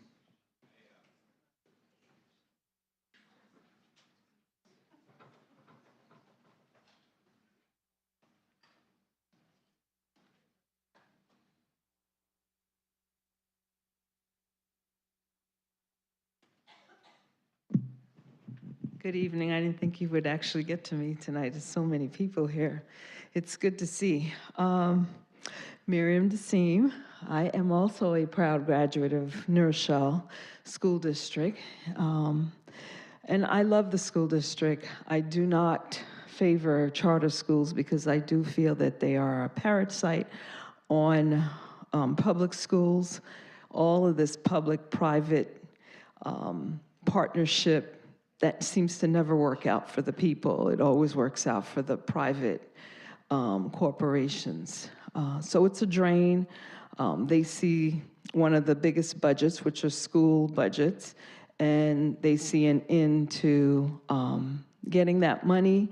And unfortunately, our state officials seem to be very willing to allow it to happen. So I think that is one place that we need to attack and understand why is it so prominent for our elected officials who should be pro-public schools, willing to push our funding to these private companies.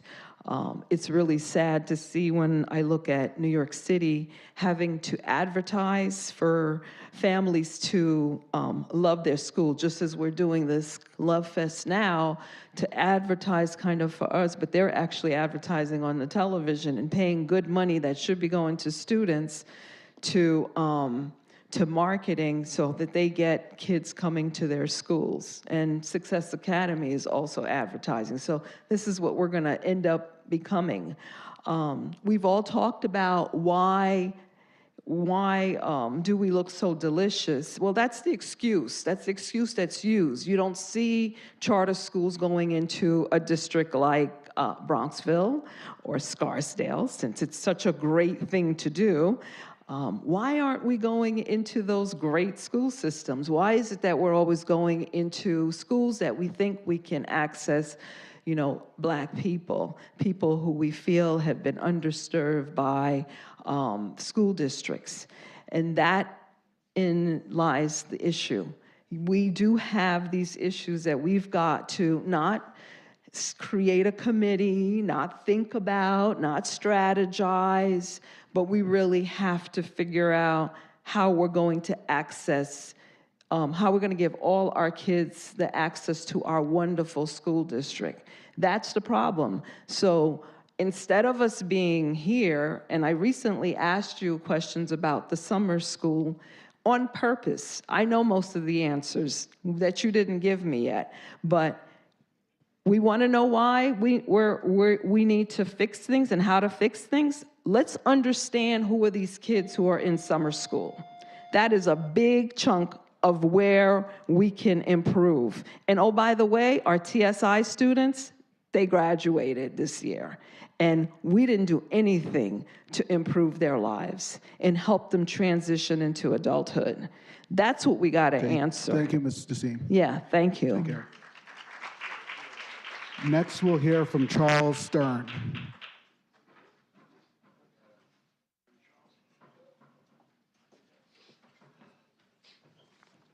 Excuse me.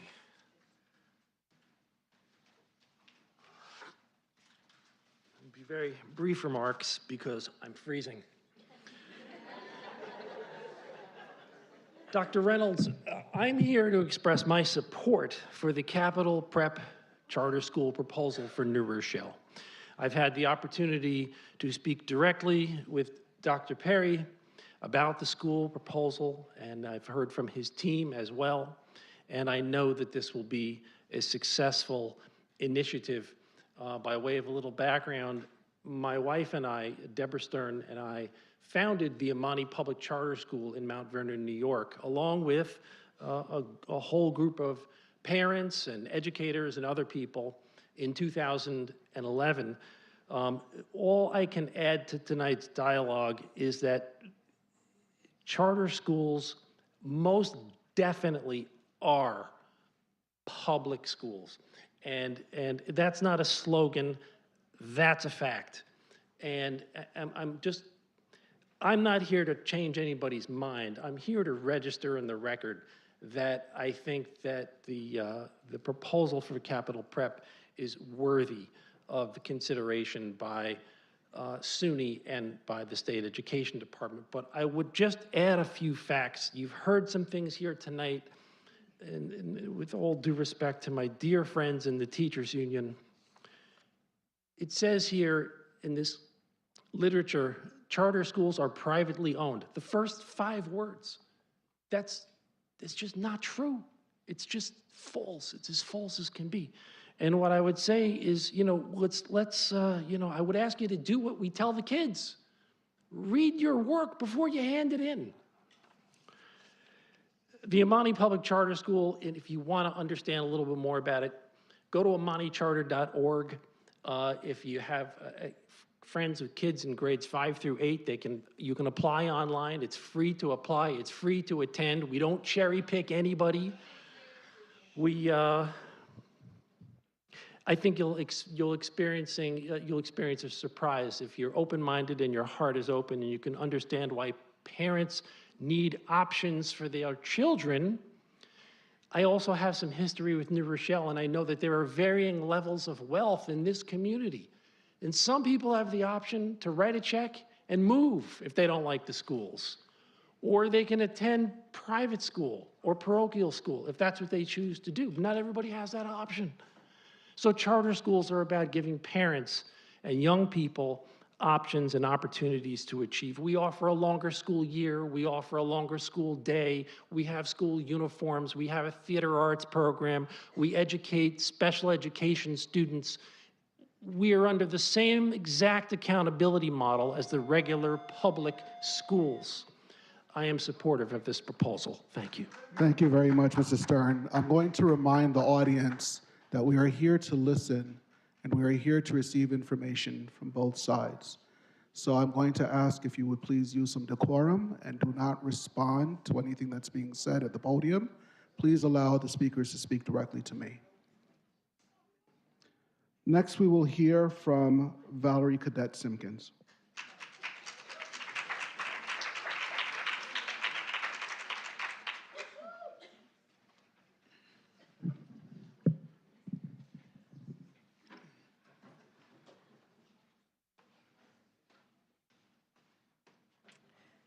Good evening. I do believe for a board meeting, you need to be a resident of New Rochelle, correct, to speak? This is a hearing. It's not a part of the board meeting. Just Thank you. So my name is Valerie Cadet Simpkins, and I am a proud New Row mama and a resident. I've been a school building leader for over a decade, and for the past 2 years, I've had the honor of serving as assistant principal at the high school. Some folks already know this about me, but what most don't know is that when my husband and I moved to New Rochelle in 2004 to begin our new life together, I was serving as a founding charter school teacher and administrator in the Bronx. I worked there for 7 years, which basically meant I was the dinosaur. I credit the wisdom gained in that very unique experience with a lot of who I am as an educator today. A big part of that wisdom was learning how very important training and stability is for the health of a school. Did we accomplish amazing things with some of those students? Absolutely. But just like a traditional public school, it certainly was not all of them. The highly advertised promise we made was not kept for all. Whether they were kicked out, counseled out, or left on their own, that promise should not be a choice in or out of traditional public school. It should be for all. Charter schools have long overpromised and underdelivered. Children are not widgets, and schools should not be a business. There is not one path, one curriculum, one silver bullet to get each child where they are trying to go. And I can now say with the humility what I could not say 20 years ago. It takes highly skilled and experienced individuals to reach every child at the level to which they deserve. Charters close every week in this country. Over the past 30 years, over 5,000 charters have closed due to low enrollment, fiscal malfeasance, mismanagement, and poor performance. And that is my biggest fear. Not the granting of this charter, but the painful closing of this school down the line. New Rochelle cannot financially or emotionally afford this experiment for some.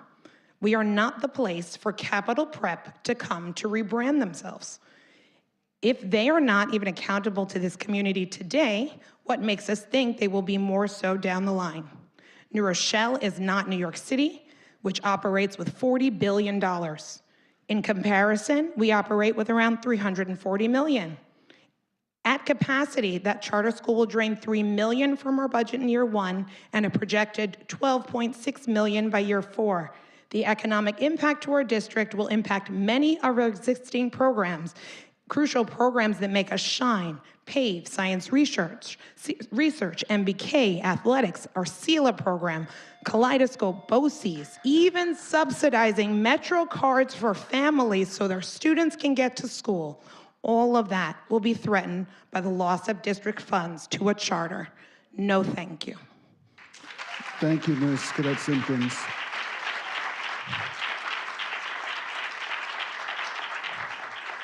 For a moment, I'd like to speak to our board president. We have 4 more speakers at 3 minutes each, and then we have 4 speakers at 2 minutes. Thank you very much. We'll continue. Next, we'll hear from Martine Sanchez.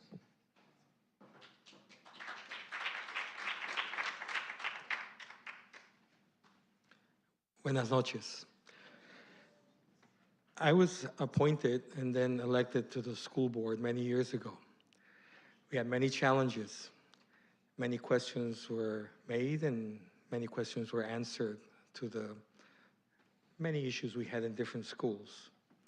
But we have a great story here. We have a great story in this community. We have good schools. We have good teachers. We have racism, we have sexism and other isms, but we deal with it. And I think what's very important for me is that we need to oppose this charter school for many reasons. One of them is because I used to do compliance, legal compliance, on behalf of the UFT for several charter schools in New York City. Someone mentioned the word fiscal malfeasance. A lot of that goes around. And I was involved in decertifying charter schools. Don't want that here. Don't want $1 to go to a charter school, the money that we need so very badly. But I want to just tell the superintendent, we have a great story to tell in this school district. We need to do more to tell those stories, the good, the bad, and the ugly. My oldest son is a history teacher, and he graduated 14 years ago. He still communicates with Mr. Figueroa and Mr. Barbosa. Can you imagine? 14 years later, you're still communicating with your high school teachers because they made a difference. My youngest is a trans artist. Ms. Weinstein at Columbus played a significant role in guiding them in becoming a musician. The reason they have 3 million followers is because of Ms. Weinstein. Good teachers make a difference. But I want you just to tell you that we don't need a charter school. We've been able to address the many challenges by being honest. Sometimes we don't get the answers, but people forget, we got 10,000 students here. We try our very best. Let's keep doing the good work. Let's keep applauding the good teachers, the staff, the housekeeping staff, custodians, everyone. We can do this and we can be better. Thank you so much. Thank you, Mr. Sanchez. Next, we'll hear from Barry Jastrzynski.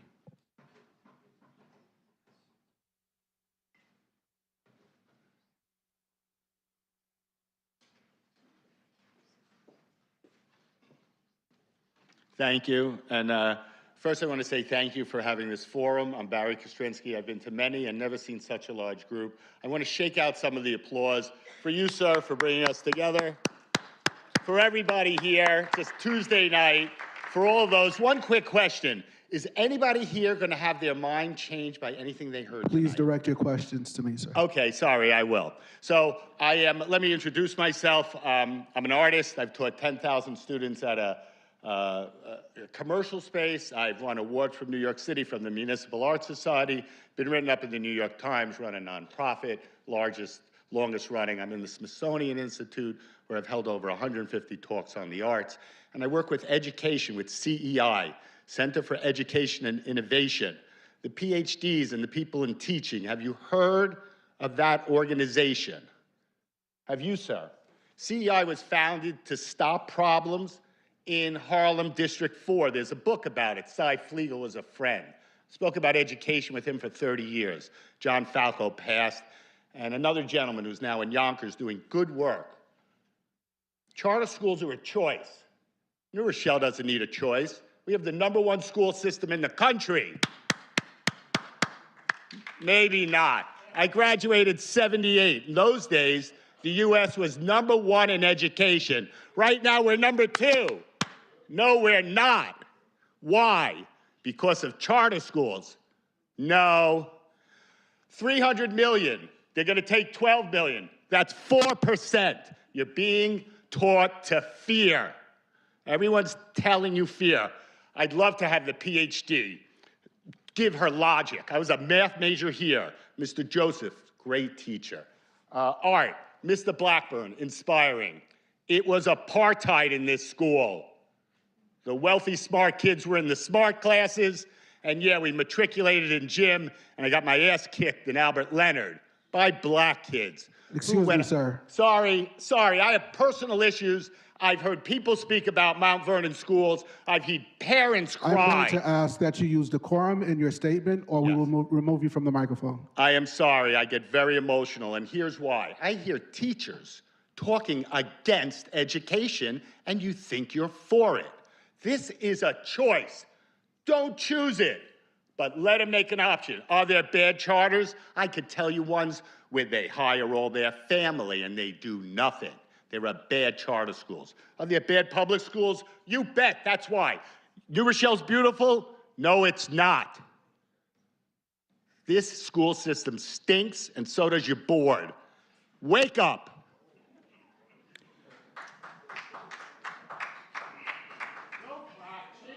Excuse me, sir. You've had your time.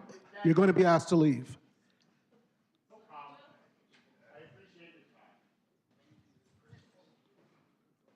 So next we will hear from, escort this gentleman out, please.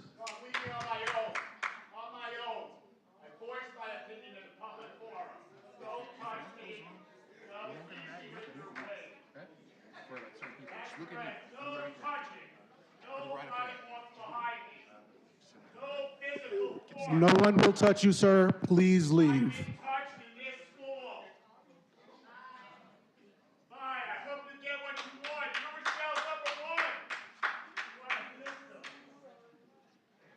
Gentlemen, please allow him to leave on his own. Do not touch him.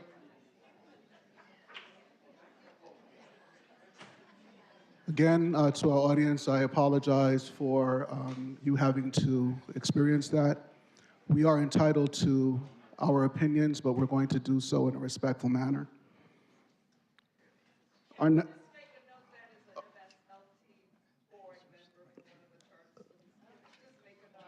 Our next speaker will be Ms. Roshni Ross. I'm going to ask, I feel like I'm losing the audience. Again, I'm going to ask that we please use some decorum. Do not forget that we have the opportunity to make public comment at our future board meetings. If you have some information you'd like to share, please don't hesitate to do it there. Hello, good evening. I'm Roshni Ross. That was quite someone to follow. But and thank you, Dr. Reynolds, for managing this this forum with decorum and making sure that we all stay in line. So we do appreciate that very much. I'm Roshni Ross. I serve on the Board of Education, and I have been a board member for the last 3 years. And I was actually a former board member of a charter school about 15 years ago. And as a former board member of a charter school and having the ability to actually look inside and see how charter schools are run, I totally agree with you, Ms. Mary Breslin, that you're exactly right in the sense of they are private schools that are publicly funded, and the lack of accountability, that there isn't the same amount of accountability that I as a board member have to you, the taxpayers of New Rochelle, that board members of these charter schools are appointed, that they don't necessarily live in our communities, and that the overall fiscal responsibility, that there isn't that level of rigor that's involved in how those books are looked and reported on an annual basis. So for that, I oppose a charter school, whether it's Capital Prep or any other charter schools here in New Rochelle. I will keep my comments brief because you've all very well expressed the reasons why charter schools don't necessarily belong in our community. I did want to highlight just a few things that were in this Capital Prep in their application that I wanted to highlight. when we talk about sort of looking at our schools and how they're performing, the Harlem School, less than 50% of the eligible students returned this year from the prior year. That's less than 50%. So their 100% graduation rates that they talk about, who are those students that are actually graduating? Their out-of-school suspensions, when you look across their schools, they have 3 schools, range anywhere from 20 to 25%. I could not believe those numbers when I looked at them. And I had to actually then go look at ours and ask Dr. Reynolds what our suspension rates are, which are significantly less than 25%. We're at 3%. When we look at the school and we talk about just overall stability, I know New Rochelle, we've had difficulties. Our school district, we haven't always been at the best. I believe over the last several years, we've been making improvements. We continue to make improvements. And I would say that when I hear all of our community members talking about our schools, that this is an opportunity for us as the board, for the administration, for us to just do a better job of outreaching to those community members that don't feel that they're being heard, and how can we continue to do a better job, but also continuing to share all the great things that are happening here in New Rochelle. Thank you. Thank you, Ms. Ross.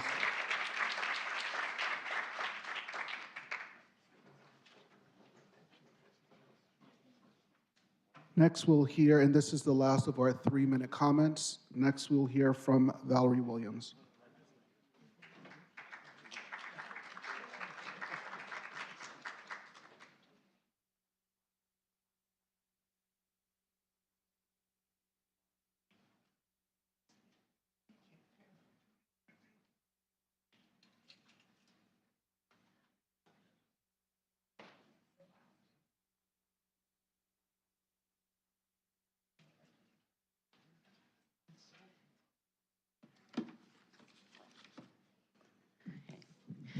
Good evening, New Rochelle. I'm Valerie D. Williams, and I was just reelected for a 2nd term to the New Rochelle School Board. I am so grateful for all of this civic engagement that we have here. And we all actually had an increase in voter turnout from last year. So thank you to everyone. I received a world-class education at Jefferson, Trinity, IUI, and New Rochelle High School. And I'm a proud member of the Board of Education and also a member of various PTAs, NYSIT, and the NAACP. And for nearly 30 years, I have been a proud public school, highly effective master public school teacher.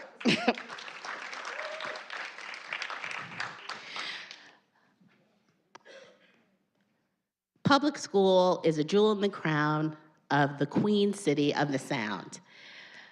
Our goal, our emphasis is children, curriculum, continuity, collaboration, and courtesy. I believe that the excellence that we seek for our students and school workers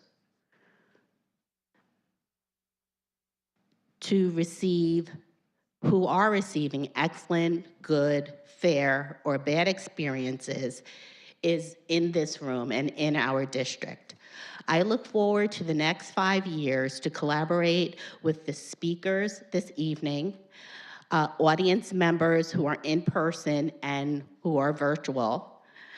We all need to stay engaged and bring along other members of our New Rochelle family.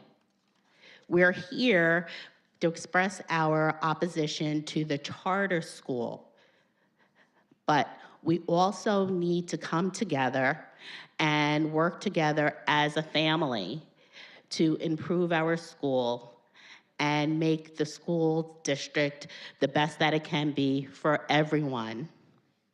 We need to increase the number of students who are receiving good and excellent outcomes in public schools. The excellence that we seek is in our New Rochelle School District. We don't need charter schools. We have it here. And please, when we engage, please bring other people along. The people who typically come to the meetings, bring them along, but people who don't typically come, because we're one New Rochelle, and when we work together, we excel together. Thank you very much. Thank you, Ms. Williams. As we reset the clock to 2 minutes, we have 4 individuals who've signed up for public comment this evening.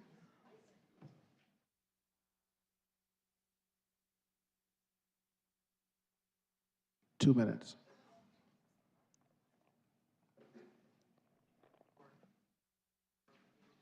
Clock is broken. Oh, there we go. All right, so at this time, we're going to call Sharon Foots.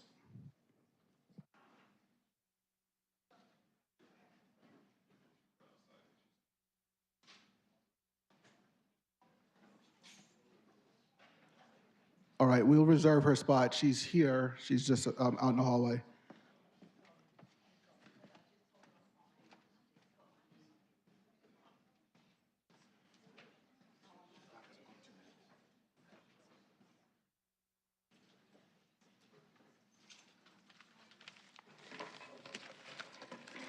I'm going to be very brief. And I'm going to tell you that I'm going to stand here with the courage. For those who know me, know what I'm probably about to say. Again, Ms. Foots, please direct your comments to me. To you? Okay. What I am going to say is that New Rochelle School District, let me just read off this paper because I'm angry. What I know is that our children will succeed anywhere. What I'm going to proudly stand here and say is that, I'm sorry. I have heard the rhetoric about lack of transparency, handpicking the best students, no programs for students with IEPs, which are false. You will hear money will leave the district, also false. That's not false, but ask yourselves, why have we had 8 superintendents in 10 years? Why is New Rochelle School District achievement gap amongst the highest in New York? Why, when you pull up New Rochelle, there is over 7 pages, 7 articles about the disgusting things that have happened throughout New Rochelle in the school district? Why is 1/3 of our students leaving to go to private schools by the time they get to middle school? I give you all of these things because there was a before, and I am very angry that after we are sitting up here arguing about the possibility of a charter school coming. Okay, so when I say to you that I am for charter schools, I am actually for an alternative, but I am pissed off that our district has allowed us to get to this point because they have failed. They have failed so many students. Please give me the same amount of time that you gave all these other people with the extra 30 seconds. Of course you won't. After. I am telling you that my feelings are that we have failed the district and it.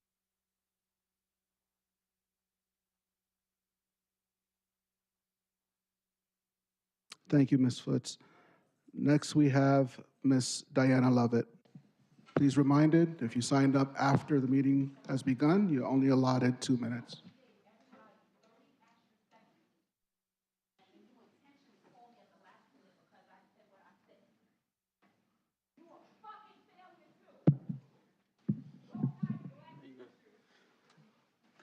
Hello, thank you so much for allowing me to speak tonight. And I stand here in opposition to the proposed charter school. I'm a parent of a student at Ward and at Albert Leonard. When I look out here in the audience and listen to people speak, I see my daughter's teacher, hi, Ms. Henry, and I think I do not want resources to leave our district and go away from Ms. Henry. I listened to Nate Adams and his wonderful program.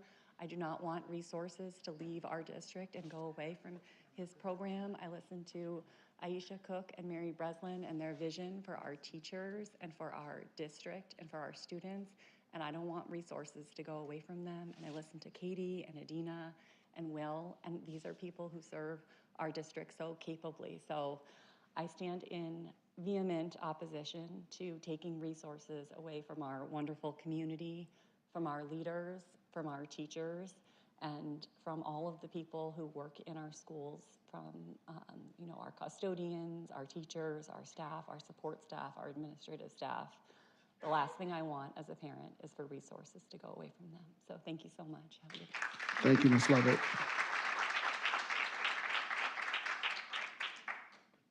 Next, we have Ms.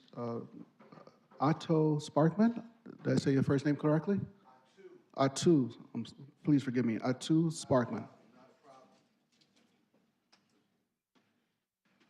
Good evening, New Rochelle. My name is Attu Sparkman. I am the new pastor of Mount Carmel AME Church in New Rochelle. It is my privilege to be here. I am here to, I want to address all the stakeholders who are here on today, the parents, the teachers who actually care, who do a whole lot to make sure that our kids are educated and finally turned into adults. I also want to take the time to acknowledge the excellent and exceptional oversight of Dr. Reynolds in maintaining a decorum and order over this hearing, which is clearly a hearing that deals with a lot of charged issues and a lot of emotion. I want to first state that I am a proponent of parent choice. I'm a proponent of parent choice, and I am a proponent of educational excellence. Wherever that is to be found, that is who I am in favor of. I am in favor of our kids and whatever is going to get it done in terms of making our kids the excellent people that they need to be in this world and in this nation.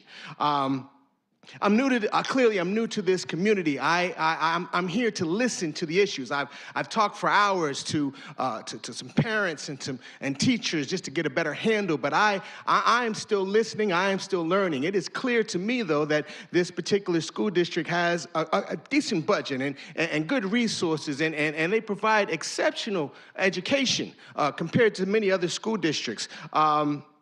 But the reality is that there are also problems in this school district. This is what I'm hearing from folks. There are also problems in this school district. There are also issues to solve. And the reality is, someone mentioned the word democracy, and the only way to solve problems, the best way to solve problems is when you give people a choice. That's when they have a vote. So I just want to say that I am here to support this community and working its way through these problems. And to the New York Board of Regents and the SUNY Board of Trustees, they need to address, there's clearly some issues that they need to address regarding some of the loopholes that the charter schools have available to them. Thank you very much. Thank you very much, Reverend. Next, we'll hear from, and please forgive me if I'm reading this incorrectly, David O'Malley? Is it, oh, I'm sorry, Daniel O'Malley.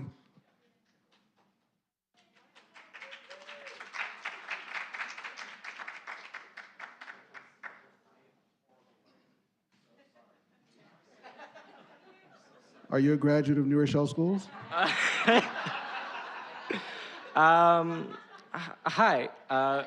Hi. My name is Daniel O'Malley. I'm a senior. I'm about to be a senior. I'm 17 years old. I was born in the city. I moved to New Rochelle when I was 5 years old. I attended kindergarten here with my teacher, Ms. McCormick, in Webster, and I've been here ever since. I went to Webster, Albert Leonard, and now I'm at the high school. If I'm shaking, it's one, because I'm freezing in here. And also I cared deeply about this. I don't come to these meetings often because that'd be weird if a 17-year-old came to these often. I was watching Deadpool and my mother suggested it. So I'm here now. All I want to say is I'm a proud member of the PAVE program, the PAVE acting program. This school district, with all due respect, is a turd on wheels. Everything that I've ever known about it is that it just does not work well. The people are amazing, however, and the teachers are amazing, and I've had many of the teachers that I see here today. You all do amazing things, and the PAVE Arts program is something that's so unique, and it changed me as a person forever. It changed the trajectory of my life. And if I went to Fordham, if I went to Iona, any other private school or one of these stupid charter schools, I would not have that opportunity, and I would not have the opportunity to meet such a diverse group of people who definitely, I may have the opportunity as a privileged person, who I have the opportunity to go to another place and to afford an arts program. But there are so many kids who I go to school with every day who don't have that opportunity, and this is the perfect place for that. And every time that they say about, I don't know anything really about this 10 subject except seconds. for, the only thing I know is that they want to cancel the PAVE program. And that hurts me so deeply because there are so many people who go to this school and this community who will not have access to the things that they have access to now. Thank you. Thank you, Mr. Arnaldo.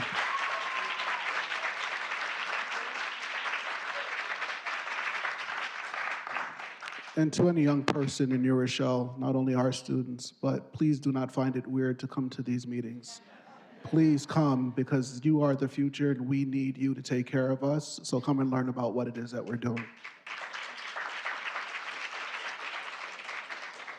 Our last speaker for this evening, Marielle Johnson.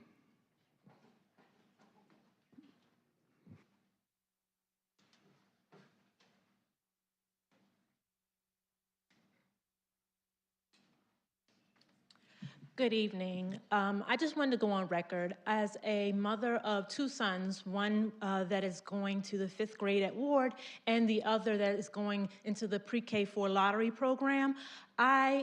We moved, my husband and I, we moved to New Rochelle because of the diversity. And no, I don't have the longevity to know the wrongs that were done in this community, but I do know that the experience that I have had for my son, my Black son, he has enjoyed his time. I want my son to be able to experience the PAVE and to know that a charter school can come in and take away. I don't want that to happen. I am an educator in New York City public school systems. I taught 3rd grade for 7 years, and I had kids come to me mid-year with no funding, failing, and it was because of them being in that, knowing that they would get level 1 or level 2 on the state test, they booted them out. And who had to pick them up? Me, as a classroom teacher. And I don't want that for our teachers. I want our teachers to be able to start early, and I would really love for more focus to be on the early childhood. Because we have to provide the kids more of a foundation so that everything will blossom for them like a tree. I just really strongly, vehemently oppose a charter school. Capital Charter isn't even good on paper. So they shouldn't even be looking at trying to expand when they need to work on what they have already. And this neighborhood, this community of people and the teachers that you have here, as well as the new leadership, I have faith and optimism that things can do better and be better here in New Rochelle, and we don't need a charter school here in our community. Thank you. Thank you very much, Ms. Johnson.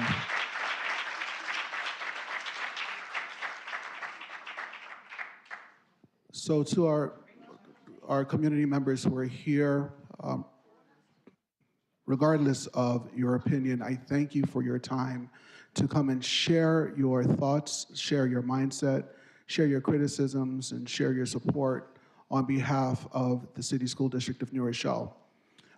We are a public school entity where it is our desire to teach civic engagement, and I'm glad that we were able to maintain that this evening. To those members who chose to do otherwise, I would love to meet with you sometime, maybe in a parking lot. We can have a conversation. But for our members at home, I hope that this evening you were able to learn a little bit about what is taking place here in New Rochelle. And if you are so inclined and you have not done so already, please do not hesitate to share your thoughts in writing directly to me at C. Reynolds Rap, you'll never forget me again, CREYNOLDS at nredlearn.org.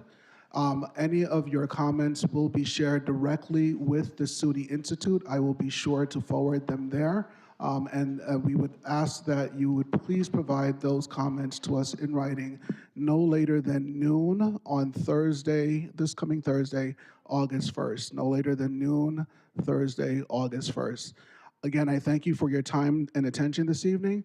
And at this time, I'm going to turn it back over to our board president and to our Board of Education. Thank you for being here with us tonight.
Colleagues, can I get a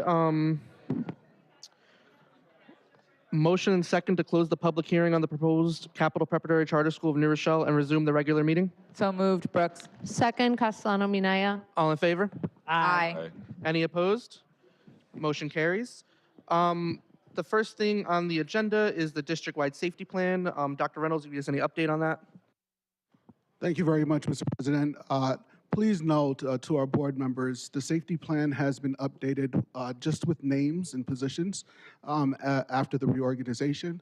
We have not made any major changes to our district-wide safety plan outside of any requirements by New York State. For instance, the one major requirement that is new this year is that every school district must warn our families ahead of when we're having a lockdown drill. So in the past, we've been able to provide information after the drill because New York State has always seen our lockdown drills much like a fire drill. But because of social emotional needs of our students, because some students have experienced some trauma after a lockdown drill, and I'll be the first to say as a former principal, if you do not have a good system in your school of releasing classes out of lockdown, you can forget a space and they might be in lockdown a little bit longer than necessary. So because of those issues, it is now a requirement of New York State that we tell parents in advance of the lockdown drill so that they can have those conversations with students. Perfect, thank you. And my colleague, Vice President Brooks, just pointed out that on page 8, Miss Camille Edward-Thomas' name is missing, just next to her title. Yes, I'm sorry about that. We will make any necessary corrections prior to producing this to in final form. Do any of my colleagues have any questions or comments for Dr. Reynolds? All right, seeing none, we're going to go straight into our personnel resolutions.